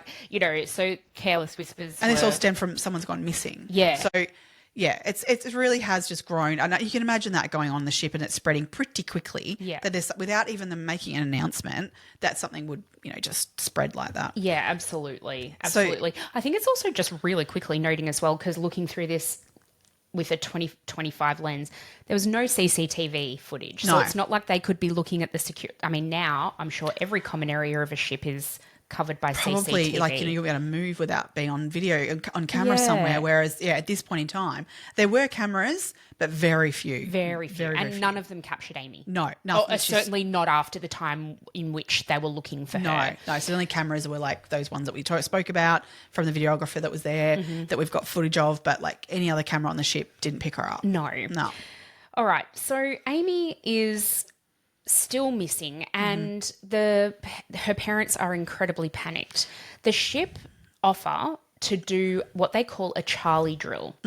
Now, a Charlie drill is apparently generally used for when there's a bomb threat on the ship, and what it means is, or what they're supposed to do when they're doing a Charlie drill, is every single member of the crew has a responsibility to check a certain area. Yeah. And they are to check anything that is bigger than a bread box. Yeah. So basically to say like anywhere a body could be, Yep. it would be checked. Yep. Yeah. Now, so at the time, Amy's family thought that this had been carried out In full. in full, and that Amy was not on the ship. In fact, the ship's captain said to them, Amy is not on this ship. Yeah. So they go, holy fuck, we need to get off this ship. We need to go and look for her now in Curacao. We don't know where she is. Yep. She's not on the ship. So we've got, where else could she be? So the ship also then engaged with local facilities to be able to get start looking for an ocean view of like whether or not, did she go over board? And so they do start checking the sea. Yeah. And local areas in terms of where a body could wash up potentially. Yeah. And they that had begins very too. good ideas of currents and roughly where the ship was at the time that they know Amy was there at 5:30, but at 6 o'clock she wasn't. So like around that time where they would have been. Between that timeline, because if we go by the fact of, so Ron has seen her sitting on that balcony to when she was no longer there, you're really looking at like a 30-minute window. So they know where the ship was based on the fact that they were going through a canal. Like, so they were close to shore, like either side of them in doing that. I was interested to look at that in terms, I'll put it on the socials, the image, because it does show like, from what time they enter this canal at 5 a.m. So even if Ron was out by what time he woke up, it was like by 5 a.m. they were reaching that canal and entering into there. So, and took sort of the full hour to get through that canal. So his half-hour window falls within that hour, And when we're talking a canal, we're talking like you can see land both sides of you. Yeah. Just keeping that in mind. Yeah. So if 3 you're miles, I think they said, to shore Yeah. at any point. Yeah. Yeah. Yeah. Which, that's far. That's it's far. 4.8K. That's far. It's far. But it's also, you're But not in for- the middle of the ocean. No. Mm. Yeah. All right. So the Bradleys decide to get off the boat and go and look for her in Curacao because at this point they think that there is absolutely no chance Amy's on the ship. It's been checked to the point where every stateroom has been checked, everyth's been checked, According and she's to not them there. at that time. Yeah. According to them, according to Royal Caribbean, according to the ship's captain at the time. Yeah. And as you said, the ship got in contact with the Dutch Caribbean Coast Guard. They did a 4-day search after this, and literally nothing showed up. They used helicopters, a radar plane. They really did pull out all the stops to try and find a body, which I think is what they were essentially looking for at this point. Yeah. Yeah. Unfortunately, yeah. Initially, the authorities suspected that Amy had either fallen overboard or died by suicide because I guess that's probably the most likely thing or the most common thing that would happen on a cruise ship. Yeah. But then, later on investigators basically stated that there was no evidence that Amy fell overboard. So it's just, I know. All right. So the Bradleys are in Curacao. They say that as they get off, they go to, there's like at the port there, I guess, there's a taxi rank, there's lots of things going on, lots of people, and a taxi driver says to them that, was this that day? No, This was a different day. Yeah. I'm getting myself mixed It was like up. a month later. Oh, you're right. Sorry. Yeah. I am absolutely getting myself really mixed up. Yeah. They just search looking. the island at this point, and Yeah. they come back with nothing. They come back to the ship going, we can't find her there either. Like no one's. Yeah. Yeah. So no one on that day says they saw her. No, not one person. Sorry, on you're that absolutely day. right. They Yeah, don't on that day. Yeah. But then the family have a really tough choice to make. Do they get back on the ship in Curacao and go on to the next ports were St. Martin and St. Thomas? That would just be sickening. Or do they stay in Curacao? And they actually decide to stay in Curacao. Yeah. And I get that with the information that they had. I think I would have made the same decision. Yep. And what they do, so the president of the insurance company and his wife also disembark and stay with them. They find a hotel room. This bit is like a funny turn of the story. But Iva, being a very devoutly Catholic woman, she wanted a priest to visit her and at the hotel, and they couldn't find a Catholic priest. Guess what they found instead? Oh, what? Scientologists. Close. Close. What? They apparently thought somewhere like that. there was a Scientology ship close by, and they got two. Well, Tom Cruise came over and I don't know what you call a Scientology. I don't know what they're called. Grand Poobah came off the ship and came and apparently, according to Brad, it was weird. They were really weird. Well, I mean, duh. Expect nothing else. Apparently, at the point that Ron got to when he was like, all right, you guys can go now, they were getting them to lie face down on the floor and were like cleansing them of the trauma or something. And then Ron was like, look, I think we've had enough. I think like we're traumatized enough as it is. If you could just please leave. could you just please fuck off? That'd be great. And so I just thought that was a really funny little tip. You know, they're like, Can oh, laugh no about it afterwards. Catholic priests, but, you know, a couple of Scientologists will do. Close. Like, surely there was someone more than... I don't know. Look, that's just what ended up happening. Maybe it was who they asked. I really don't know. You can't find a Catholic priest. Don't worry, we'll find a cult leader for you. Yeah. Can you imagine, though, what it must have felt like for them? You know, they say they didn't sleep. They weren't eating. They're like, are we going to find a body? No, I'd just be you beside just yourself. can't even imagine. And apparently Iva absolutely was. Apparently she was just... No. But literally, like she couldn't cope. No. She wasn't coping. No. What they end up doing, so while local authorities had been notified, so I think this is Ron and Iva's boss. He tries to contact the US embassy, and it was closed. Yeah, well, I think it was too late at night by the time they got to the hotel. Yeah, so Iva and Ron got in touch with a relative back home, and they were the ones who were able to connect with the FBI then and get them alerted and onto this, but they still couldn't even get to the island for 24 hours. Yeah, so they had a field office in St. Thomas. Yeah. But by the time because you had to organise a private a private flight between islands because most people don't. Yeah. There's not regular commercial flights between islands. So, but they also the FBI had to have clearance to be able to be involved anyway. So the 24 hours was, organising transport to get there and get someone there, but it was also waiting for the local government at the time to allow them to even be involved. Yeah. So, I mean, because oh God, the whole idea of jurisdictions of what cruise ships come under is just a whole remit of bloody legal shit. I actually learnt a lot about it because I don't ever want to go on a cruise ship for this reason. Same.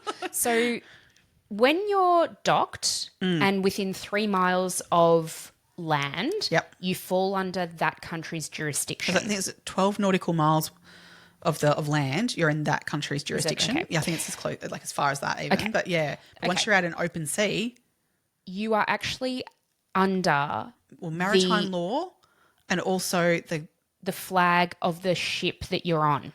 But where that ship is registered to. Yes, exactly. So the fact of the matter is, like, all these, like Royal Caribbean, their head office is in Florida, but that's not where the ship is registered. No, way too expensive. And in then terms of too so many legal aspects. things they have to, They'd have to legal pay things. people real money, you know, to be able to work on the ship. Yeah. So The living wage. yeah, How about their that? ship actually came under Norway. So they had it registered in Norway. So there's flying under others the that are like, Norwegian you know, flag, under yeah. Liberia and all these sorts Yeah. of things. So depending on wherever they would register the boat to, where they could get the best, I guess, you know, deal in terms of all that stuff, that they would register the boat for. That's where the legal aspects of what law you come under is under that country that the boat's registered to.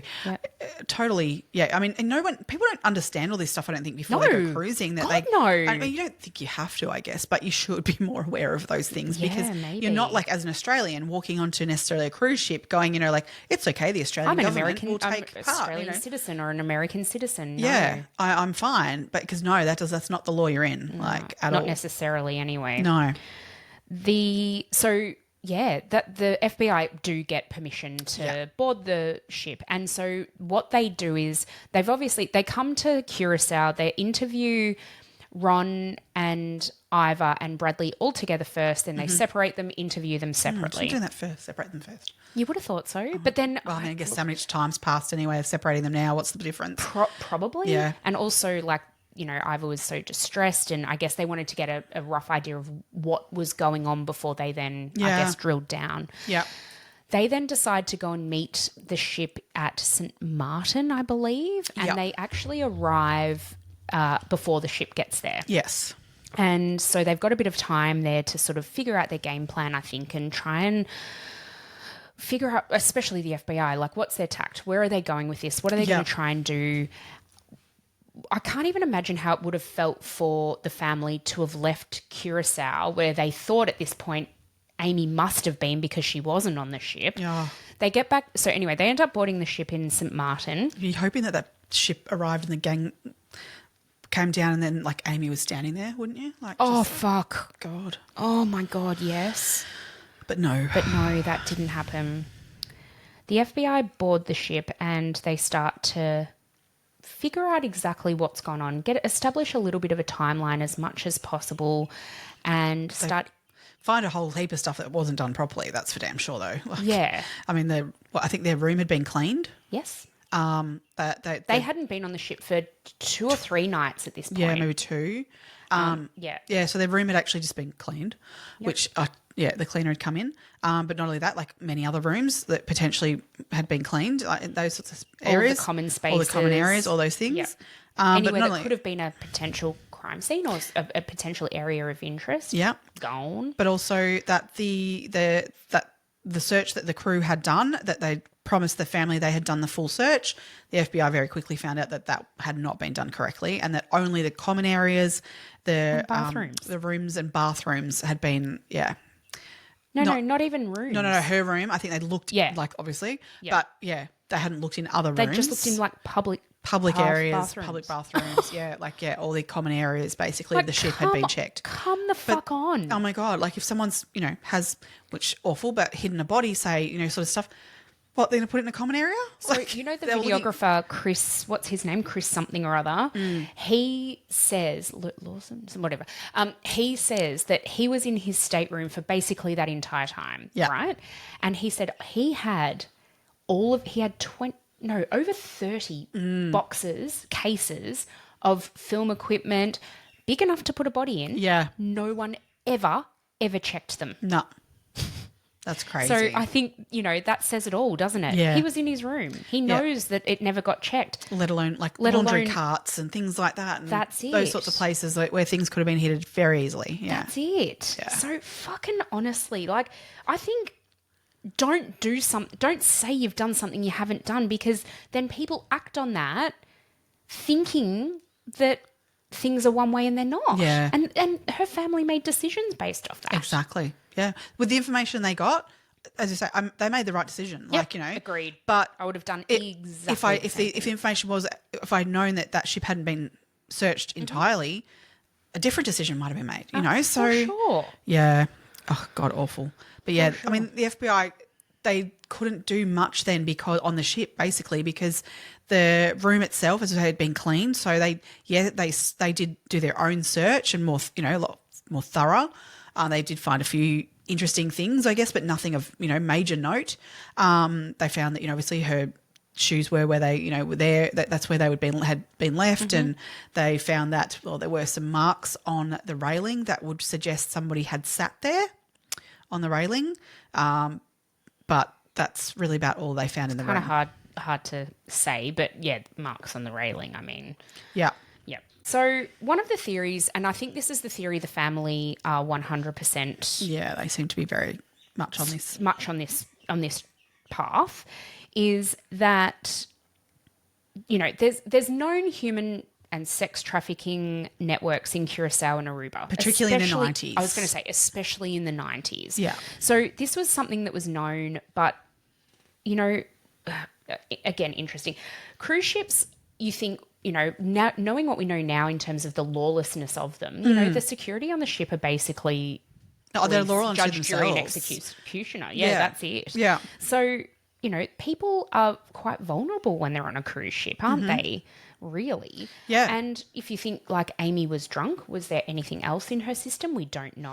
How many drinks had she actually had? I mean, even in this like trafficking theory, I guess there's two separate theories of this as well, in that whether voluntarily she's exited the ship and been abducted in some way after leaving the ship, like being coerced herself like to do that, or has she been like attacked in some way and taken off the ship. So there's two different sort of things to look at in terms of like, did she want to exit the ship? And then like, I don't know, for example, let's say someone on the ship said, yeah, I know someone, in Curacao who can get you some good weed, right? Yeah.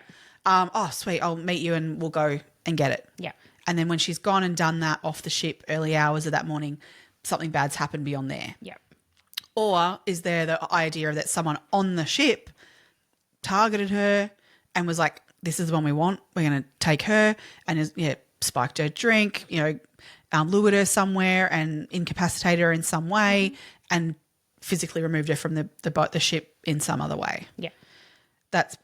So there's two sort of theories of how that it could occur, but then the idea of like the trafficking, the sex trafficking in the area, it is known that occurs there. But there's a few things that I have an issue with. Go on. So she had some very distinct markings in that she had these tattoos, right? So she had literally every tattoo that anyone in the late 90s had.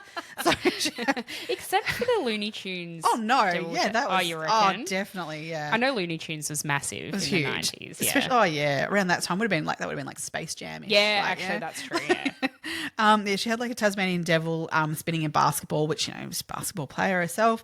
That was, I think, on her shoulder. Yes. Yeah. She had a sun on her lower back, which, I mean, we all used to call the stamp tramp. I used to always tell my friends who got those done, like, one day that sun's going to set and the sun's going to shine out of your eyes. Careful where you put it. Very much so. You want that sunrise and... You have to have a full body lift just so your tattoo looks all right. Oh, God. She had a Chinese symbol. Who knows what it said? So that was on her right ankle, and a gecko on her like navel area. Around her belly button. She also had navel piercings. Yeah. Which didn't we all? With a blue... Like a topaz. Blue topaz. Again. So 90s. So 90s. So 90s. Oh, God, I had the fucking same one. Of course you did. Of course you did. Jesus. Oh, God. So, I love it. Yeah, these were specific things that... And I do really query like the trafficking thing with the fact that, well, one, these tattoos, that she was easily, she had green eyes also, very, very distinct. Yeah. That, to me, if you're in that sort of thinking of like that you're doing sex trafficking, are you going to take someone who's very tight-knit family, which was seen on the ship, has very distinct markings that can be identified easily, or are you going to take someone who's a bit of a loner? Are you going to, pick someone out who's kind of not... But maybe they needed a young, beautiful... they're not going to take the 70-year-old for No, sex I know that, but that's what I mean. Like is this really the place to be finding somebody? Well, maybe it was opportunistic. Yeah. Yeah. She was...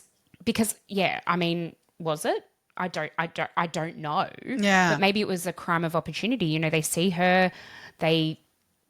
get to a point where they can get her out on her own, and but it's very risky. Like, I mean, because she's got very risky. family who are actually going to miss her. Less risky than it would be today, though.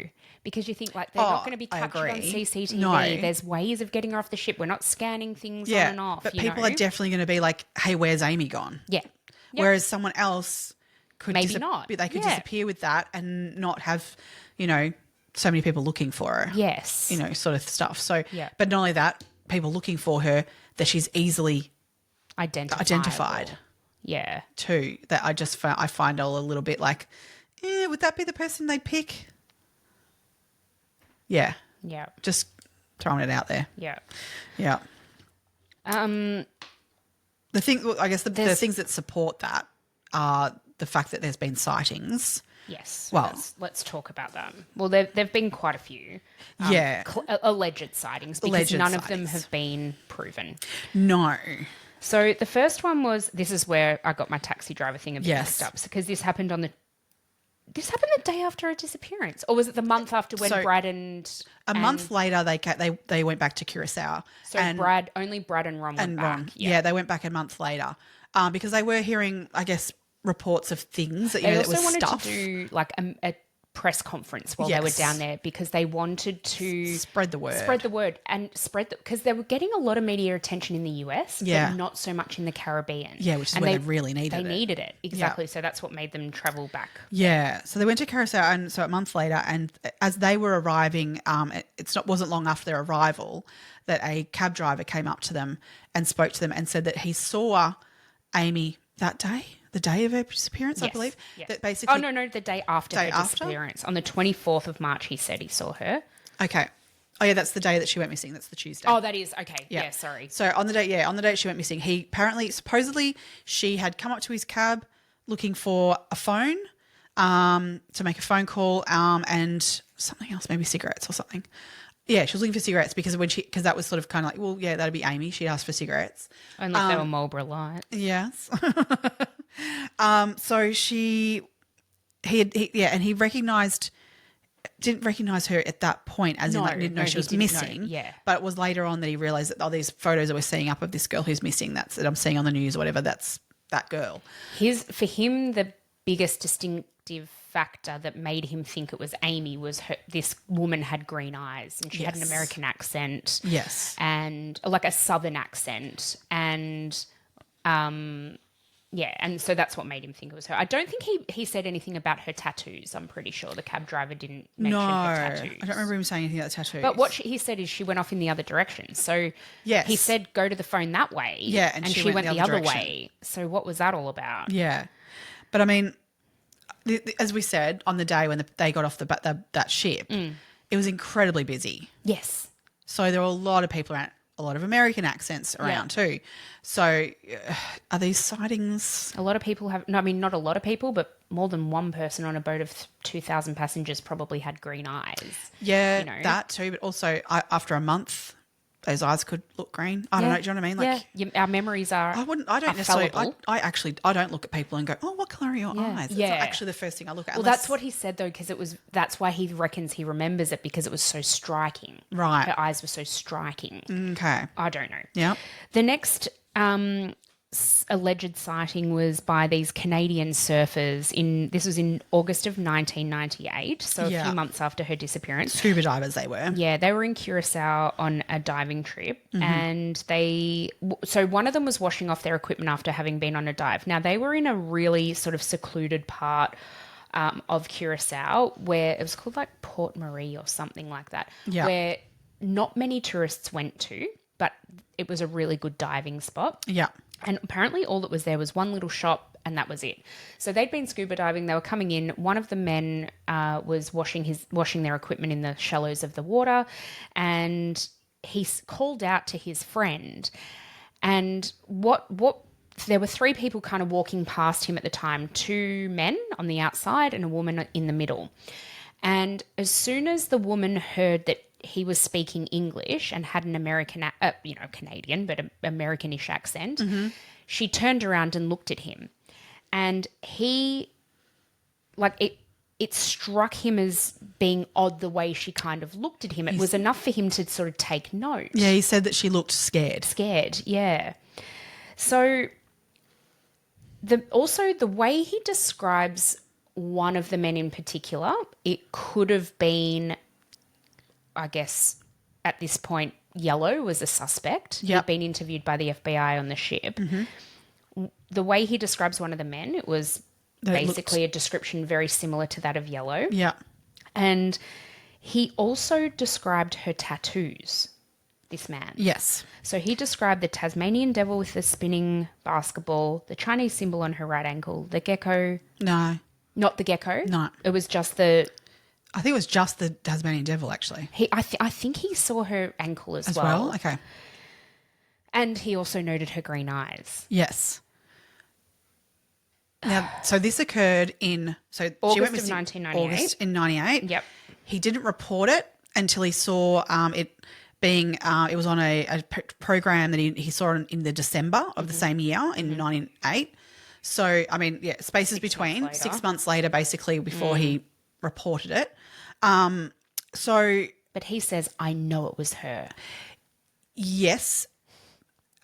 So there had been photos of her released.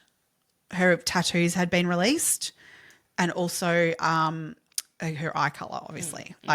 So those things had been out in the media and already. It was on the FBI website. Yes. It was everywhere for anyone. Yeah. Anyone could access that information. Yes. So Yep. he also says that he and his mate, so the three people went up to the bar or the restaurant, whatever, the only thing that was on that strip of beach, and ordered a drink, and he and his mate went up and had a drink as well, but they left before the other three people did, and he kind of really didn't think that much more of it until he saw. Yeah. He sort of, and says like these two men that were with her really prevented her from coming and speaking to them. Like there was a real, he felt there was something weird. A sense of something. Yeah. Yeah, he got definitely got a sense. Yeah. Naval Petty Officer William Hefner. What a name, first of all, for this bloke. Yes. His alleged sighting was in January of 1999. So, the following year. Yeah. Almost a year after she went missing. He was he was actually on leave for the day it was in Barbados. This was in Barbados. He was on leave for the day as a Navy SEAL, a Navy officer. He was a Navy Petty Officer. Yep. And he was coming up for retirement. Yeah, he was 2 or 3 years off retirement. Oh, less than that, I think. Oh, was it? Yeah. Okay. And he decides to take himself off to a brothel for the day. Which is completely against the rules. And not only that, is it against rules to do that, but if you are out and about, whether you'll be your day of leave or not, as a member of the Navy, you go in pairs as a minimum, anywhere you go. He didn't. No. He was on his own. Yeah. He gets to this, this is what fucking gets me. He calls it a bar. Yeah. I'm like, it's not a bar, dude. It's a fucking brothel with a bar in it. I just wanted to go in for a beer. He was just going for a beer, Emma. Sorry. Yeah, that's right. Sorry, he was just and I just work going at the for a front beer. desk, all right? Yeah. So he's gone in for a beer, and there were 3 girls. Is that what he said? Or two girls? No, sorry. There were 2 girls and a man. Yep. Yes. And they were all having a chat, and at some point, the man and the other girl that was there, they sort of walked away and were out of earshot. And Amy, this is what he claims, Amy says to him, "My name is Amy from Virginia." With that, the man comes back, and Amy has to stop in her tracks and sort of keep talking about whatever they were talking about before to try and pretend like she hadn't just disclosed who she was. Yep. He leaves that brothel, and she actually says to him, "I'm being held here against my will." Yeah. Sorry, as well. Yeah. He leaves that brothel. Now, regardless of whether that woman was Amy, Yep. how the fuck, as a Navy officer, can you be so callous as to leave a woman who's disclosed something like that to you and walk away? He would have lost his retirement, he reckons. What a fucking piece of shit. Yeah. I can't with that man. Yeah, it was more, he was worried about himself. Worried about losing his benefits after he retired. So when he retired in May 2002, so it was 3 years later, Yeah. he reported this to the FBI. What a hero. The FBI did investigate it. When they went down to Barbados to sort of try and figure out, they found out that the brothel had actually burnt down a couple of years before. Yeah. Yeah. So there was nothing for them to investigate. No. There was nowhere really for them to go after that. This is it. Yeah. There's another sighting in San Francisco. Yeah. Yep. In April 2003. I find this one interesting. Yeah. Yep. The witness, this woman says that there were 3 people watching a street musician and she recognised one of those people as being Amy. When the 2 men who were with whoever this Amy, whether it was Amy or not, when they were with this girl, when they noticed that this woman had kind of clocked eyes on them and they could see that she'd figured out something, they literally fled with the woman who this witness thought was Amy. Apparently, the woman cast a really pleading look to this woman, and anyway, she tried very hard to chase them down, and she contacted the FBI and told them exactly what had happened. Yep. She even provided a sketch of the 2, of Amy, although it's not great. No. But of the 2 men that were with Amy as well. So she did her best to try and... They're the 2 that there's a sketch of on the FBI website, aren't they? Yeah. Yeah. Yeah. Okay. One's like a redheaded, baldy guy with... Yeah. Cool. And that's it.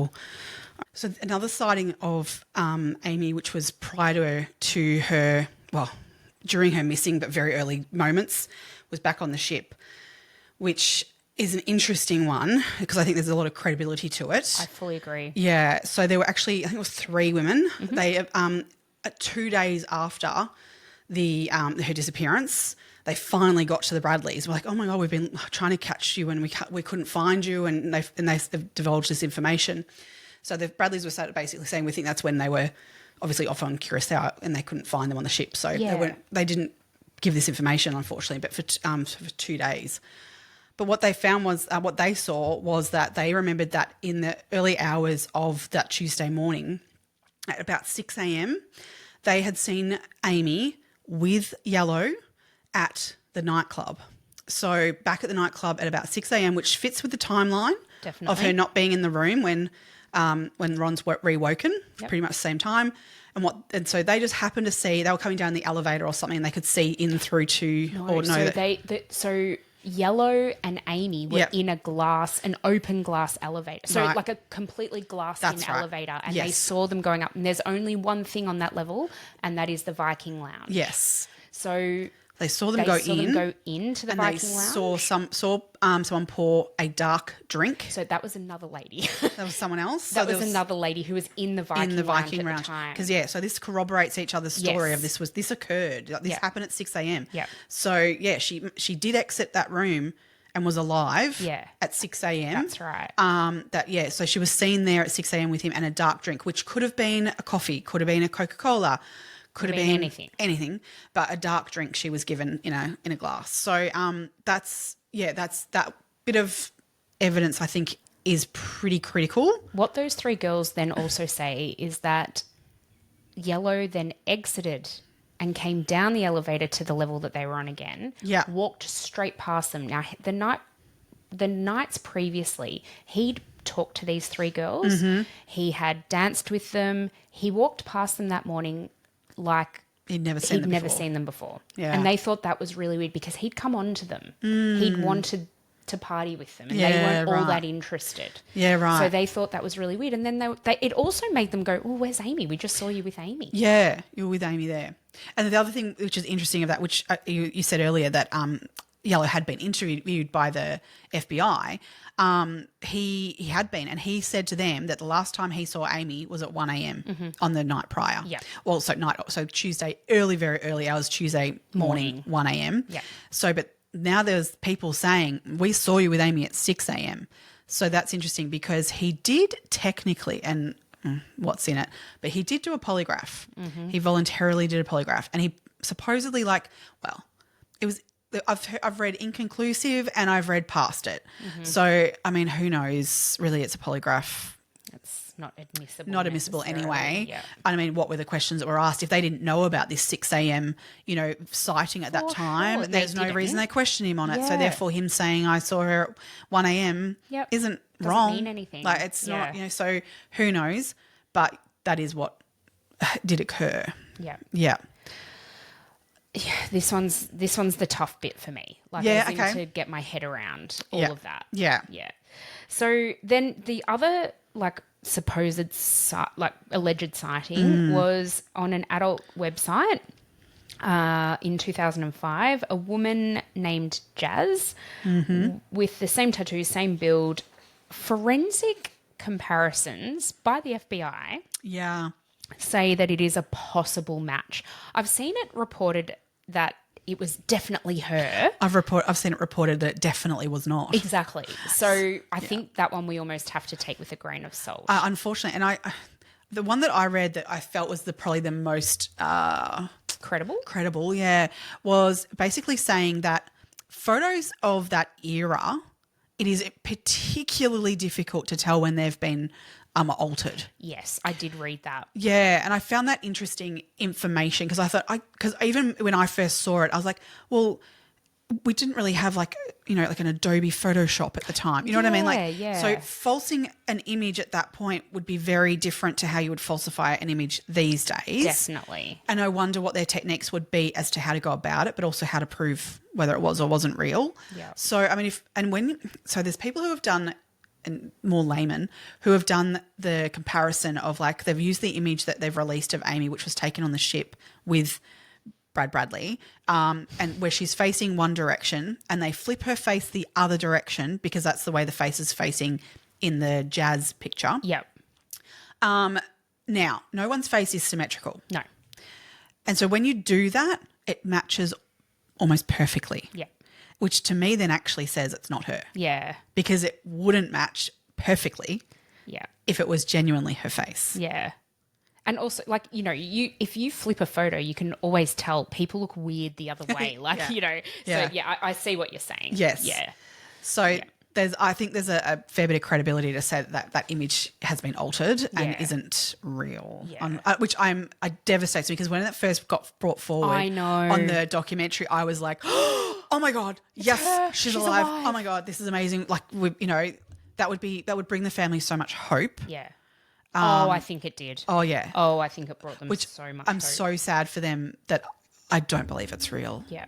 And not to say that doesn't mean she's alive or not. It's not conclusive on But that. just that particular bit of evidence. I don't think that actually is what you think it is. Yeah. Yeah. The next theory is, do we do the suicide theory next? Okay. Yep. Yep. So I guess this is a commonly held belief by a lot of people, because when the FBI went to do the initial search of their cabin, of the Bradley's cabin, they found that the little table, the little sort of coffee table, side table on the balcony was pushed up against the railing or up against the railing. Yeah. And then you also mentioned earlier about the markings on the balustrade. Yeah. And so I guess, it's absolutely worth thinking about the fact that maybe Amy jumped. Yeah. Now, there's several issues with this theory. Yeah. The first issue is that, I guess it depends on what evidence you believe, because a lot of things haven't been re-corroborated by the FBI either. So I'm talking about that sighting of her in the elevator. That hasn't been, I think there's a lot of weight that should be placed on that because of those girls, the women. But it hasn't been said by the FBI that, yes, that was a confirmed sighting of Amy. So if we're thinking that at 5:30, Ron wakes up, sees Amy's legs there, he goes back to sleep. The theory is that he's startled awake at 6 a.m. by the sound of Amy falling or having jumped over the side of the boat. Yeah. And that sort of wakes him up to then be like, oh, where is she? Where is she? Yeah. This theory, I guess, is further supported by people but like because people are like, well, her shoes were still left outside. Let's just say that she did also bring 9 other pairs of shoes on that boat. Oh yeah, probably worth mentioning. But she wasn't wearing shoes. I don't. Oh, actually, did they say whether other shoes had been taken from the room? This I couldn't find anywhere because I wanted to know what she was wearing. I know and everything they know as well. what she was wearing. She was definitely wearing denim shorts and a white shirt because they were able to. Okay, they were able to deduce that from her. Okay, yes, I couldn't read. I couldn't read that. I looked for it and couldn't find that anywhere. Yeah. But yeah, because I looked for that in terms of the shoes then. But I couldn't find that. that in relation to the shoes either. It is your holiday, so that's right. But do you think they'd think that on a cruise ship? Because no, absolutely not. Oh really? Oh yeah. I can't cruise then. Clean. You can't go into a common food area without shoes on. That's gross. Oh yeah. No. What food am I eating off my floor? Oh, I don't know. I don't like it. Like people who have foot fungus and stuff. Like, oh no. Shoeless. We'll have to agree to disagree on this one. So yeah, that's another thing. Like, was she wearing shoes? Like, if you're going overboard, and if you're suicidal, do you have the forethought to be like, I'm going to take my shoes off? And because they were neatly left too, they were side by side. But I dare say she's come in after a night. Personally, I'd take my shoes off pretty quickly. Like, same. Yeah. So would I. So you would have sat down without your shoes on. Yeah, true. But yeah. But then what happened between 5:30 and 6 o'clock to make her go, right, I'm going to jump? Yeah. And I mean, this is where I guess that people come into this with the whole idea of, her confusion over her sexuality potentially and her family and their opinion on things or, but she had so much else going on in her life that was exciting in terms of her, the house she had bought. She'd just got a pup. Well, she hadn't actually got the puppy yet. She was picking the puppy up when she got back. She was planning on meeting back up with Molly. Yeah, she'd named the puppy. She was meeting back up with Molly, this girl that she'd been dating and was like, wanted to make things right with. Yeah. But again, as I mentioned, the wording in the letter that she wrote her, she wrote words like "save me." I find the language in that letter of interest that someone who is feeling, I don't know, like they want to get back together with someone. There was just very strong language of someone who's very needing like that person and very unsure of themselves. I think so too. As much as, and so I was saying that she came across potentially to everyone how I'm happy, I'm the life of the party, but that's not. I mean, you don't know. You don't know. And often people who commit suicide. Yes, are people who are presenting in that way. Especially in the very immediate lead up to their suicide because they're happy. They've made the decision. They're going to do it. They know whatever trauma or whatever has pushed them to lead to that is coming to an end. And they often have a euphoric lead into that. Yeah. Many comedians are depressed. It's look at Robin Williams. Robin Williams is a key example of that. So it's really interesting people who do the whole like, oh, but she was so happy, and so that's rule it out because she was the life of the party. I think don't rule that out. So much to be said about her sexuality. I really feel like that's so downplayed in the Netflix documentary. Yeah, it is. Too. They want to make something of it without, I don't know, like, but in a really unusual way. Yeah. And the fact that they left out this information about the boyfriend, what did that just make it too complicated?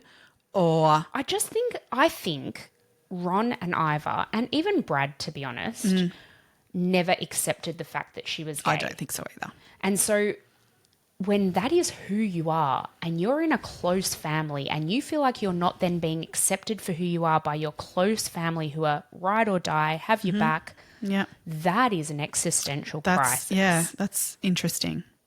And I wonder it comes to that question of like, is that why they were so desperate to have this holiday with the 4 of them?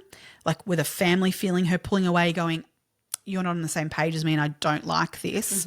And, really pushing back on them, separating herself from them in that way. And so they were like, oh, we need to bring her back in. Like, and this holiday was somehow, I don't know, a way to do that. Yeah, okay. But I also then wonder whether the Netflix documentary not including this Tom, who was the boyfriend, was that a conscious decision on the fact of who they had spoken to as to who the true Amy was, and they made a call that, you know what, yeah, she was dating Tom, but everyone knows she wasn't really with him and wanting to be with him, so we're just going to leave him out of it because were they saying, respectfully, Amy, we know who you were? I don't know. I mean, I don't know. I've heard Tom speak and their relationship was interesting, but I also have heard that Ivor was very much like, you should date Tom. Date Tom. He's so lovely. You should date Tom. So I think that's so true. And I think there was a lot of pressure on Amy as well with the male attention she was getting on the ship. And her parents were delighted in that. Yeah. So the fact that these waiters were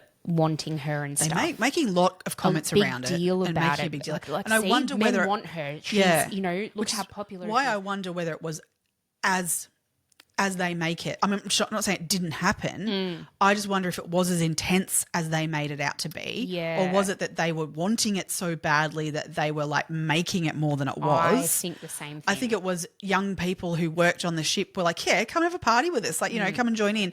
And and look, I'm not saying Yellow didn't touch her and all these sorts of things and made passes. I'm sure it happened.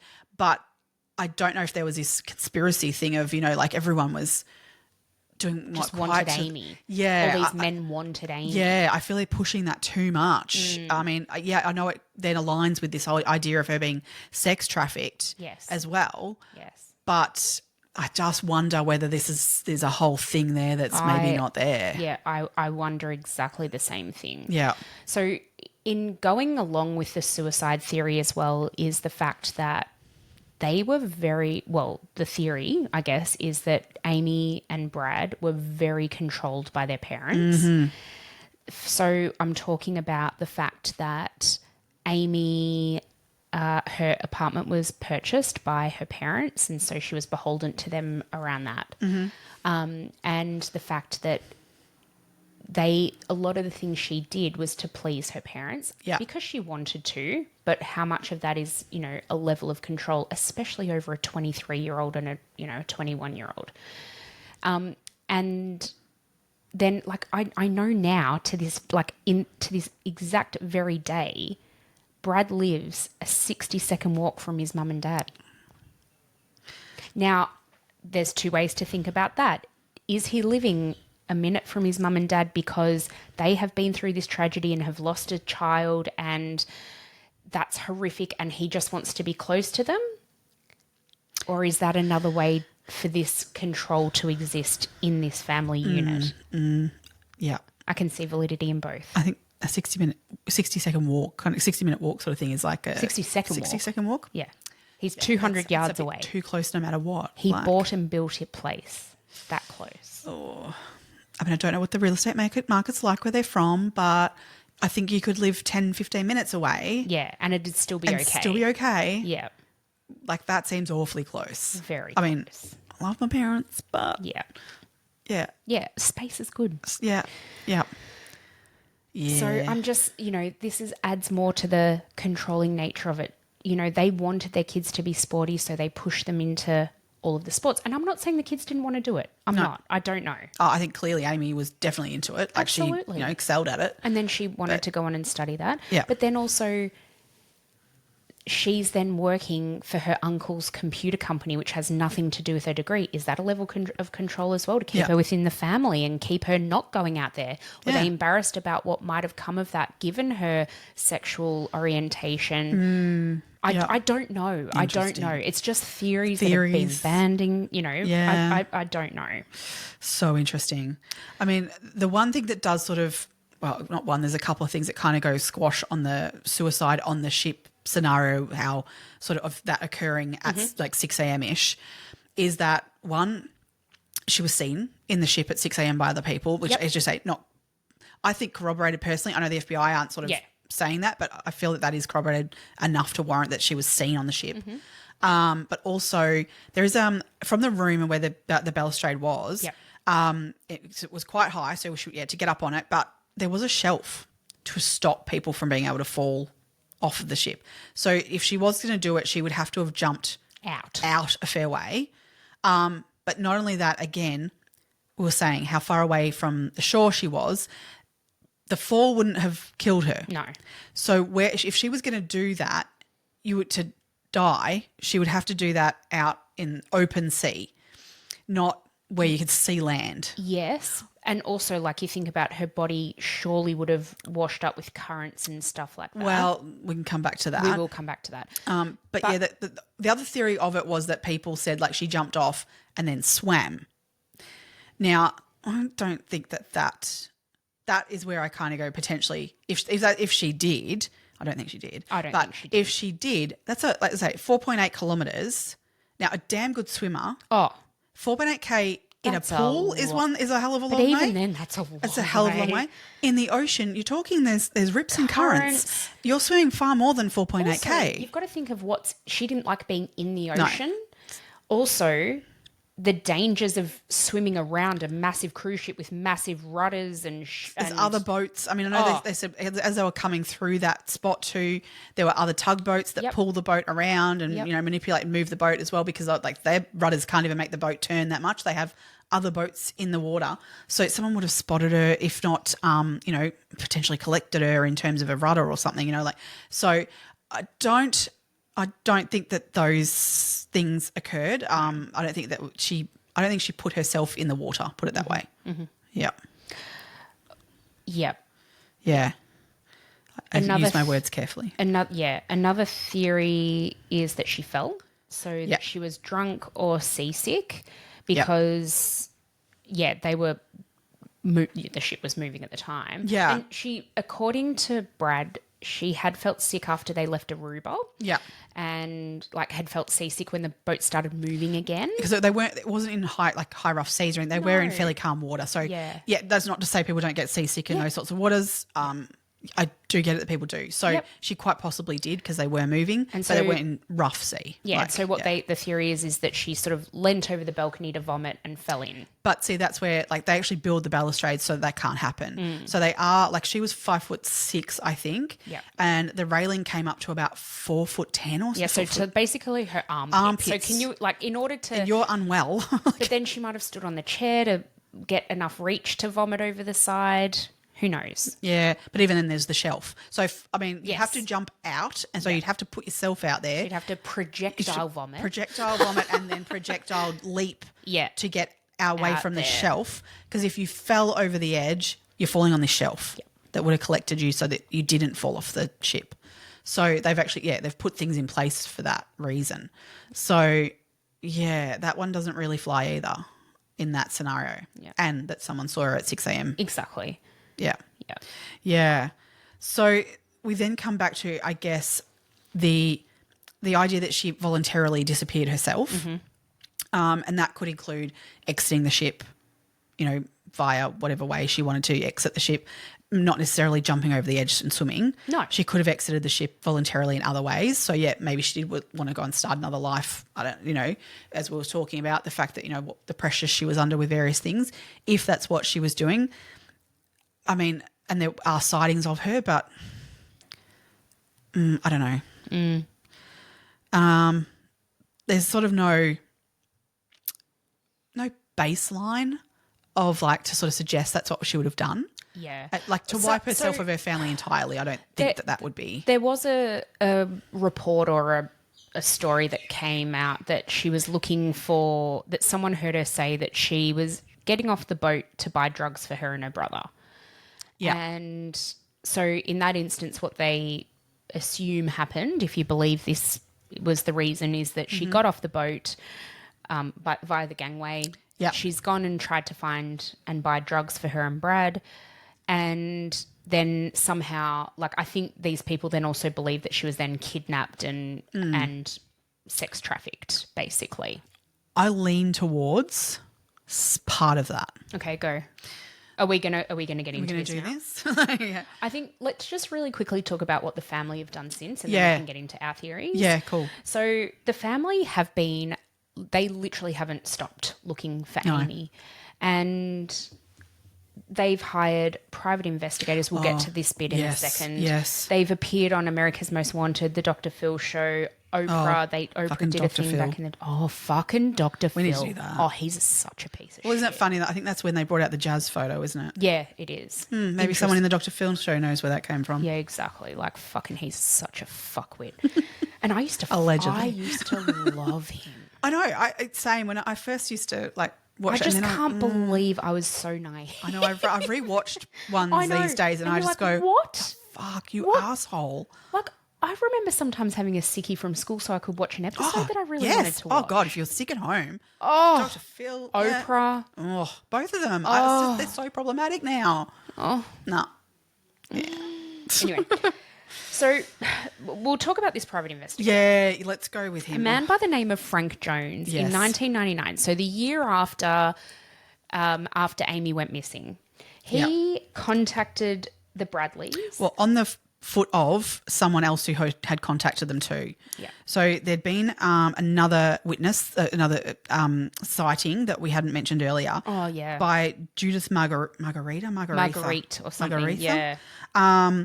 So she claimed that she was living on Curacao and that she knew that Amy was being held against her will by heavily armed Colombian guards in a housing complex, some sort of compound, and that she was heavily protected by barbed wire and all these things, and that she had seen Amy regularly shopping at the grocery store and things like that in the area.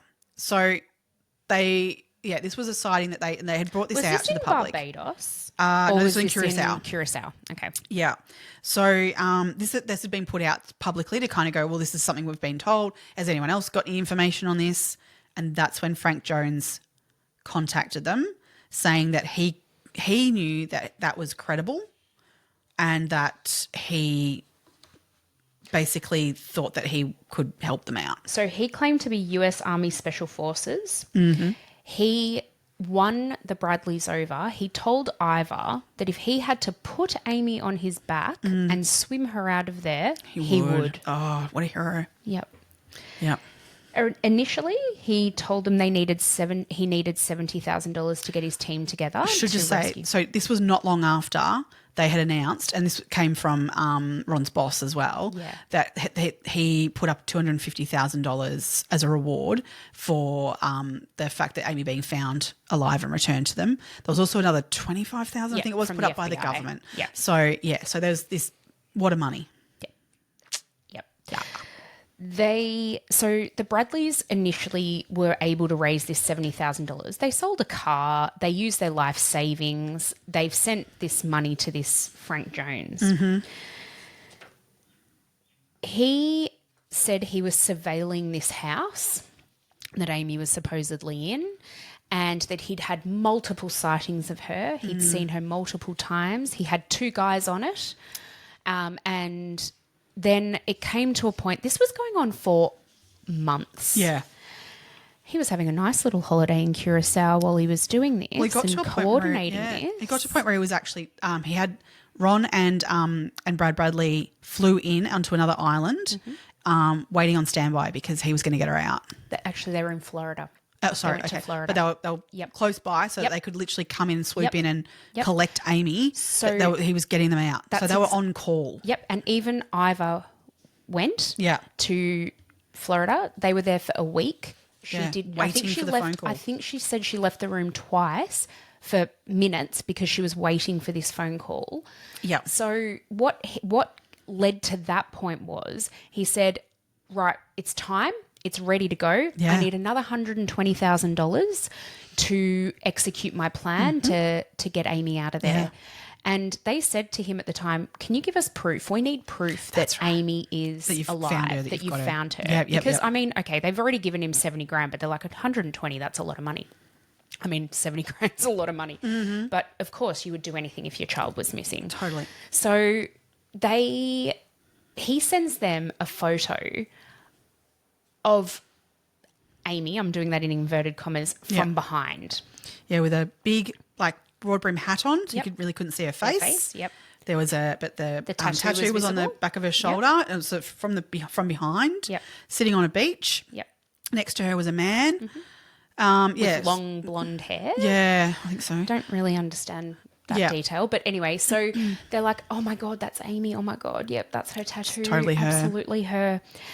They then get gifted the money from Ron and Ivor's boss, from the president of the insurance company, because they didn't have any more money. They'd already given things across. No, they were using the National Missing Children's Organisation. Oh, sorry. You are absolutely right. Yeah. You are absolutely right. And I believe, did Brad set up a GoFundMe GoFundMe, I believe, point eventually. as well? Yeah. So, okay, so they've been able to get this money together. They've sent it across. They're waiting in this hotel room in Florida for 7 days, and another man rings.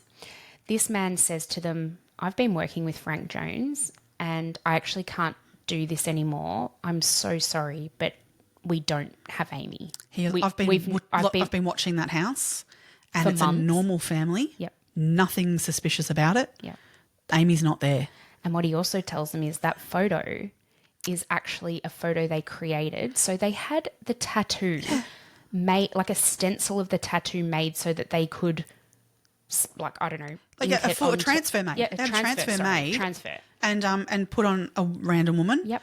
And that's how they made up that photo to convince them that they had Amy. It's so sad. Awful. It's So they so fucking ended up sad. giving Frank Jones like $210,000. Yep. They did end up, charging him. So in February 2002, he was prosecuted.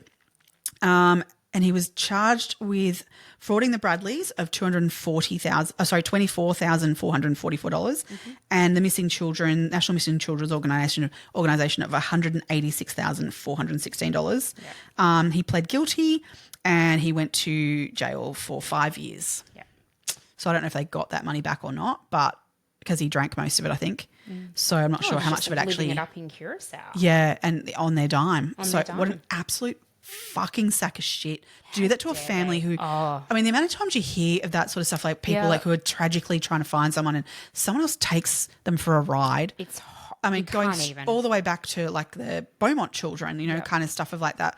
Similar sorts of attitudes of people just taking advantage of their grief and situation. It's fucked. It's so fucked up. Oh, ugh. It's absolutely so fucked up. Yeah. Now, just really quickly as well, do you want to talk a little bit about, I guess, this was just a note that I made when I was listening to something. Yeah. That, now, I'm not saying this happened on this cruise ship because I couldn't find any evidence of that. Yeah. But a lot of cruise ships make their employees sign NDAs, non-disclosure agreements, so that they are actually not allowed to talk about anything that happened on board. And what the Bradleys and the FBI are worried about, or I guess there's concern that maybe in fact, I'm sure somebody on that ship knows something. Yeah. And because of the fact that they'd signed a non-disclosure and the threat of that was like significant financial, what am I calling it? Like significant financial detriment to them. They would have to pay a massive amount of money if they disclosed they got their anything. lawyers They're involved locked very down, quickly. Yeah. Right? Yeah. That's prevented information from coming to the fore. I think you find in all of this, there's lots of people citing, seeing sightings of Amy and all these things that are coming forward. And you hear of lots of passengers, on the ship with information as to who they saw Amy mingling with. No crew. The crew, I can guarantee you the crew saw more than anyone else. Oh, for no sure. crew have come forward going, we invited Amy to come for drinks, or, we saw Amy doing this and we saw Amy talking. You don't hear of any crew doing that. There was the one guy on the doco, what was he? He was like the guest relations office, I don't know. But he was a bit of a character. Yeah, a bit of a character. He's like the only one, and really he didn't give much, to be honest. He didn't give much information, I found. He was a bit of a filler. Yeah. So that's interesting. And I think that was done very carefully for that reason. Yeah. So I think you're right in terms of the NDA, and I wonder what kind of, it's already been nearly, not far off of 30 years ago, that there's got to be a statute of limitations. Apparently there is, and apparently it's 25 years, depending on the jurisdiction in which it's. So I wonder whether we may hear something come out of people at some point. I don't know. It's an interesting one. Yeah. I guess before we get into our theories, I think just worth noting that Amy's family did end up getting her declared deceased. So they did that mainly because of the fact that they wanted to sue Royal Caribbean for their lack of their negligence and for wrongful death, basically, and they can't do that unless they've got her declared dead. So, so they did do that, and there was an outcome of that very recently that they lost that. Now they are appealing it, so that's still going to play out a little bit more. Yeah, but the reason why it was that they lost it, I found very interesting. So the judge did say a lot of things, particularly that he felt that they perjured themselves, the Bradleys, and that they were really forcing this issue of that there is only one theory here, and that is that she was kidnapped, and that therefore the ship should be held accountable, when the judge very much felt from the evidence that was really available that there were many possibilities still that were not shut down, like as in that that was not the only viable possibility, and therefore they didn't have a case. Which I think that's fair. I agree. Yeah, I really think that that's fair at that point until we can get actual sightings or actual corroboration of various aspects of things. Anything could have happened. Yeah. Tell me what you think. Okay. I think it ties into the fact of where she was at mentally a little bit. I think she was looking for some drugs. I don't think she was a drinker. I think that though somebody suggesting something else would have been potentially enticing. And I think that's why she was there with Yellow at 6 a.m. I think he had said to her, come back and see me later because I've got to go back to my room now. Come back and see me in the morning and I'll hook you up with someone who can get you there. Whatever that is, I don't know. I wouldn't want to say what kind of drug, how. Is it relevant? Not really. Not really. Could be anything. So I think that was where they were meeting and he was like, yeah, I'll go sort this out. And that's where he's gone off and left her there having a drink while he does something.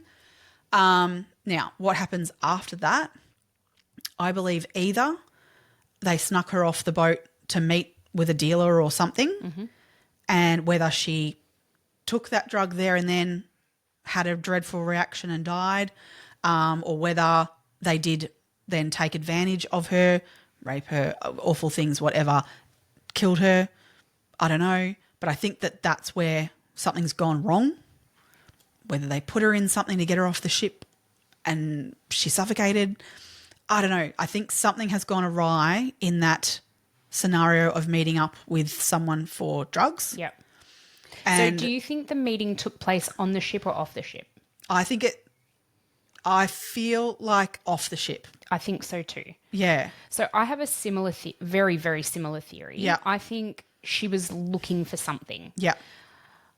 Drugs, a different life. I don't think she intended to disappear. No. Forever. No, I don't think that was her intention. No. I think she was just looking for coping something. mechanism. I need something, and someone was offering something. I think there's a lot to be said about the controlling nature of her family. I think there's weight there. Yeah. I think the letter that Ron wrote to her girlfriend, I think that would have weighed very heavily on her. I mean, well, that happened a long time prior. I know, but I think that established the vibe of it. That's right. Established a baseline of what her family thought and how strongly they thought it. Especially if she was going home to, I want to be with Molly. Exactly. And I'm going to get rid of this Tom situation. That's like right. If that, say, was something that was really playing on her mind. Yeah. I think there was just a lot on her mind. And so someone offering up hey, look, do you want to get some weed? Or like something that's, that she was willing to try something that maybe she hadn't ever tried before. Maybe I'm not saying that she was a drug user by doing this by any means. No. Because I think she really would be. She sounds like a true athlete and all those sorts of things. But I think in the mental state she was in, the fact she didn't really want to be there, really like. As a form of escapism, maybe looking for something to kind something of take else. I think that's what she's gone away looking from it for. all. Yep. And some people have offered some things up and I think it's gone to shit. Yeah. And then how it's gone to shit is really hard to know. Yeah. I feel like she probably did not exit the ship through the gangway. No, I don't think that I think she's gone through crew. I think that's where. Through the other side and onto a boat or something. I think that's very much more likely. It literally could have been someone meeting them, delivering, as we were saying, produce, right? Another kind of produce, and so probably someone coming to the ship bringing something that it could have been as simple as literally on the dock that they were meeting somebody. Yeah. Not necessarily going off into so that's where I don't think she was like, oh, if I'm going to go all the way into like this bar in there, I'll tell my parents where I'm going. I think she was like, oh, I'm going to be back by 6:15 after this, like kind of stuff. I'm just going to the dock here. I'm not actually exiting the boat kind of stuff. Yeah. Yep. I don't think she saw it that way. I really don't think she had any intention of disappearing, but she went to go and get that and things have turned to shit. Whether the fact that she arrived and this yellow bloke's, gone, like, I don't know, oh, my friend here wanted to get some and he's like, why the hell did you bring her? Like now she knows who I am, or I don't know. Something's just not gone how it should have. Yeah. And they've had to then get rid of her. Yeah. I don't think she's alive. I don't think she is either. That's awful to say I for a feel family. so sad when you see Ivor interviewed and she's like, she has children because, if she's been sex trafficked, the chances are she, will have fallen pregnant. Maybe she's got children and that's what's keeping her from getting in contact with that us. goes back to another comment that was made by the family of that she wouldn't, and the words that Brad used, I actually was like, I know exactly what you're going to say. Now, what was the word that I kind of freaked out at? It was like, she won't be the supplier of grandchildren? I'm sorry. What?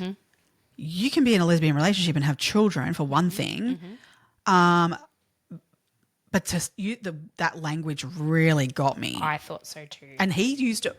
He repeated it in the interview. It's so problematic. Oh, I was like, whoa, we are not females and see, suppliers. But do you see also what I mean? Like, the family never accepted her. Nope. They claim to be close, but then, if that's your mentality and you're saying that on camera. You can be a straight woman and not want children. Hey, like, how there's about so that? many things here that are wrong with that statement. I just found it. No, sorry. You need to really rethink that, Brad. Yeah. Brad Bradley. Yeah. Yeah. What about you? I don't have a lot to add to what you've said. I think what you've said is probably right. It's taken me a long time to come to that. I know. Yeah. But I can also see, I don't think she committed suicide in that I don't think she's jumped overboard. I don't, the sex trafficking thing I can come at. But how is it that nearly 30 years later we don't know anything? Like, I just think in this day and age, that's the other thing that we didn't mention actually, is they set up a website for Amy, the family did, and they noticed these hits that were coming, I think it was from Barbados, wasn't it? From an IP address in Barbados. Yes. And they noted that this particular IP address would always ping on significant days to the family. So on Ron or Ivor's or Brad's birthday, on Amy's birthday, on Christmas. And it was enough of a coincidence to make them think, oh my God, maybe this is Amy just checking in, seeing what else is going on, seeing what activity there is. Again, nothing's been corroborated. It's not like the FBI have been able to trace where that IP address is coming from or anything like that. So No. I just think there's so much hope for this family. I don't know. I don't know. My gut feeling is that she's not alive. I feel like if she was alive, she would have made contact by now. I think the family have done an incredible job at getting out, this information about a disappearance that I just feel, and that's where I'll go back to that whole, I don't think that she would have been chosen to be sex trafficked for this reason, that she was too identifiable, too loved and too wanted by her family, that she would have been found by now because of that. I really honestly think if she was out there doing that, one of these, I just think these people who think they have seen her want to have seen her. Yeah. Oh, this is another thing we didn't talk about is Brad thought when they went back to Curacao a month after her disappearance, he thought he heard her call out to him in a passing car. Yeah. And they followed that passing car, and when they got to the end of it, it was a man alone in his van. But I've listened to podcasts of other people who have missing family members, and they say they hear them everywhere. They see them everywhere. You have to do a double take before you're like, oh, no, that's not my missing loved one. So you hear, I think that's not really worth the weight of anything. But Yeah. it goes to the distress of the family and just the impact of Absolutely. all of this. And there's also the fact that there was a number of sightings of Amy in a particular area, and I think it was Barbados, could have been Curacao. And they went there to follow it up, and they actually found this woman that was being sighted constantly, and it was just a doppelganger, basically. She did look like Amy, but very similar. She was not American. She had another accent altogether. So as soon as she spoke, anyone would have known that she wasn't Amy. But yeah, so I think, like a lot of people are, this is the thing, if you don't know someone, I really question if you've never met that person in your life and you see someone on a TV show going, oh, this person's missing, and you go, oh my God, that's the person I saw 3 months ago. Yeah, no. I'm sorry. I kind of call bullshit. So do I. I think you kind of go, oh my God, because you want it to be, you want to be you want to be the person. I'm not saying this as an egocentric, hurtful thing, but to be the person who found that person, to be like, oh my God, I made the connections. I'm going to be able to solve this. You want to do that for someone. Of course. And I don't know. I just don't. I don't put a whole lot of weight. I'm not saying they didn't see her and it never happened. Yeah. But I think there can't be too much weight put on them Yeah. when they're not being able to be corroborated and things like that. Yeah. But yeah. Yeah. Oh, it's awful. Now the other little bit of information, I find this really interesting, is that a fragment of jawbone was found washed up. I want to say, was that Curacao? Was it? Yes, it was Curacao. Yeah. So literally in that area, a jawbone washed up on shore, and at the time it was tested for. They actually thought it was Natalie Holloway. It was tested for that and was proven to not be Natalie Holloway. Now that jawbone has never been tested for DNA for a match with Amy. Why? I don't understand why. If I was the family, You'd be pushing for you would, that. to rule it out and just be like, to finally get some sort of closure. Not that it would give you all the answers. No, it would not at all. But at least you'd know, that we need to stop looking. But surely you're pushing forward to try and get a DNA and get I don't understand why that hasn't progressed. How hard is it to run her DNA against really it? don't get that. Yeah, I don't either. But I find that interesting because it hasn't been matched to anybody else either. No. And it has been tested against others. Yeah. So yeah. Maybe watch this space. I don't know. I don't know. I feel like that's been sitting around for too long and hasn't been done yet. I don't get it. I don't understand that piece of evidence actually. Yeah. But I think that would, still in the theory that I'll put forward, that the possibility that someone did then throw her, in the sea into the water somewhere. or whatever, Yeah. still fits. Yep, agreed. So, yeah. Agreed. Yeah. All right, just to end on, I when was you do like, this. okay, so much shit happens. Well, sorry. You look at a cruise and you think it's all happy, fun, great. I'm like, I just Not wonder, your fuck or formal wear, but anyway. for those who love it, Yeah. I'm like, I just wonder how many things like this happen on cruise ships, right? Yeah. Now, I found so much. I'm just going to give you incidents that have happened on the Rhapsody of the Seas. Oh no, don't. I Okay. don't want to go cruising and really don't. After researching this in general, I was like, No. I'm out. No, Yep. nope. Oh, well, yep. Oh, just on one boat. Yay. New Year's. So this is just incidences on Yeah. the Rhapsody of the Seas. New Year's Day 2010, a 15-year-old American passenger was raped by a crew member. She had been seasick during the Australian-New Zealand round trip and a cruise and was resting alone in a cabin when a man wearing a bartender's uniform entered and raped her. December 2013, shit. an Australian passenger fell overboard during a trip to New Caledonia. An extensive search was made and his body was found. April 2016, the boat was hit by a rogue wave in Santorini. Hang on. A rogue wave? Apparently. A rogue wave. A rogue wave. It struck at 4 a.m. It broke windows of 6 passenger cabins and let in so much water that it flooded staterooms on decks 2 and 3. Yeah, like that's not giving you Titanic feels. I know, right? September 19th, 2016, the ship severely listed. So was tilted to the side because of strong winds that were blowing against it, and they couldn't quite get the ship to face into the wind. Oh, right. Unfortunately, the Viking lounge was destroyed during that. Oh, as it should be. Nobody was injured during that one. Okay. September 2019, a crew member died going overboard while the ship was docked in Dubrovnik under suspicious circumstances. So Royal Caribbean said the 35-year-old waiter committed suicide, but his family in India vehemently denied it. Yeah, right. In October 2023, the US State Department actually used the Rhapsody of the Seas to evacuate US citizens and their families from Israel after the outbreak of the Gaza war. That's just an interesting little tidbit. At least it's something good. Yeah. Something good happened.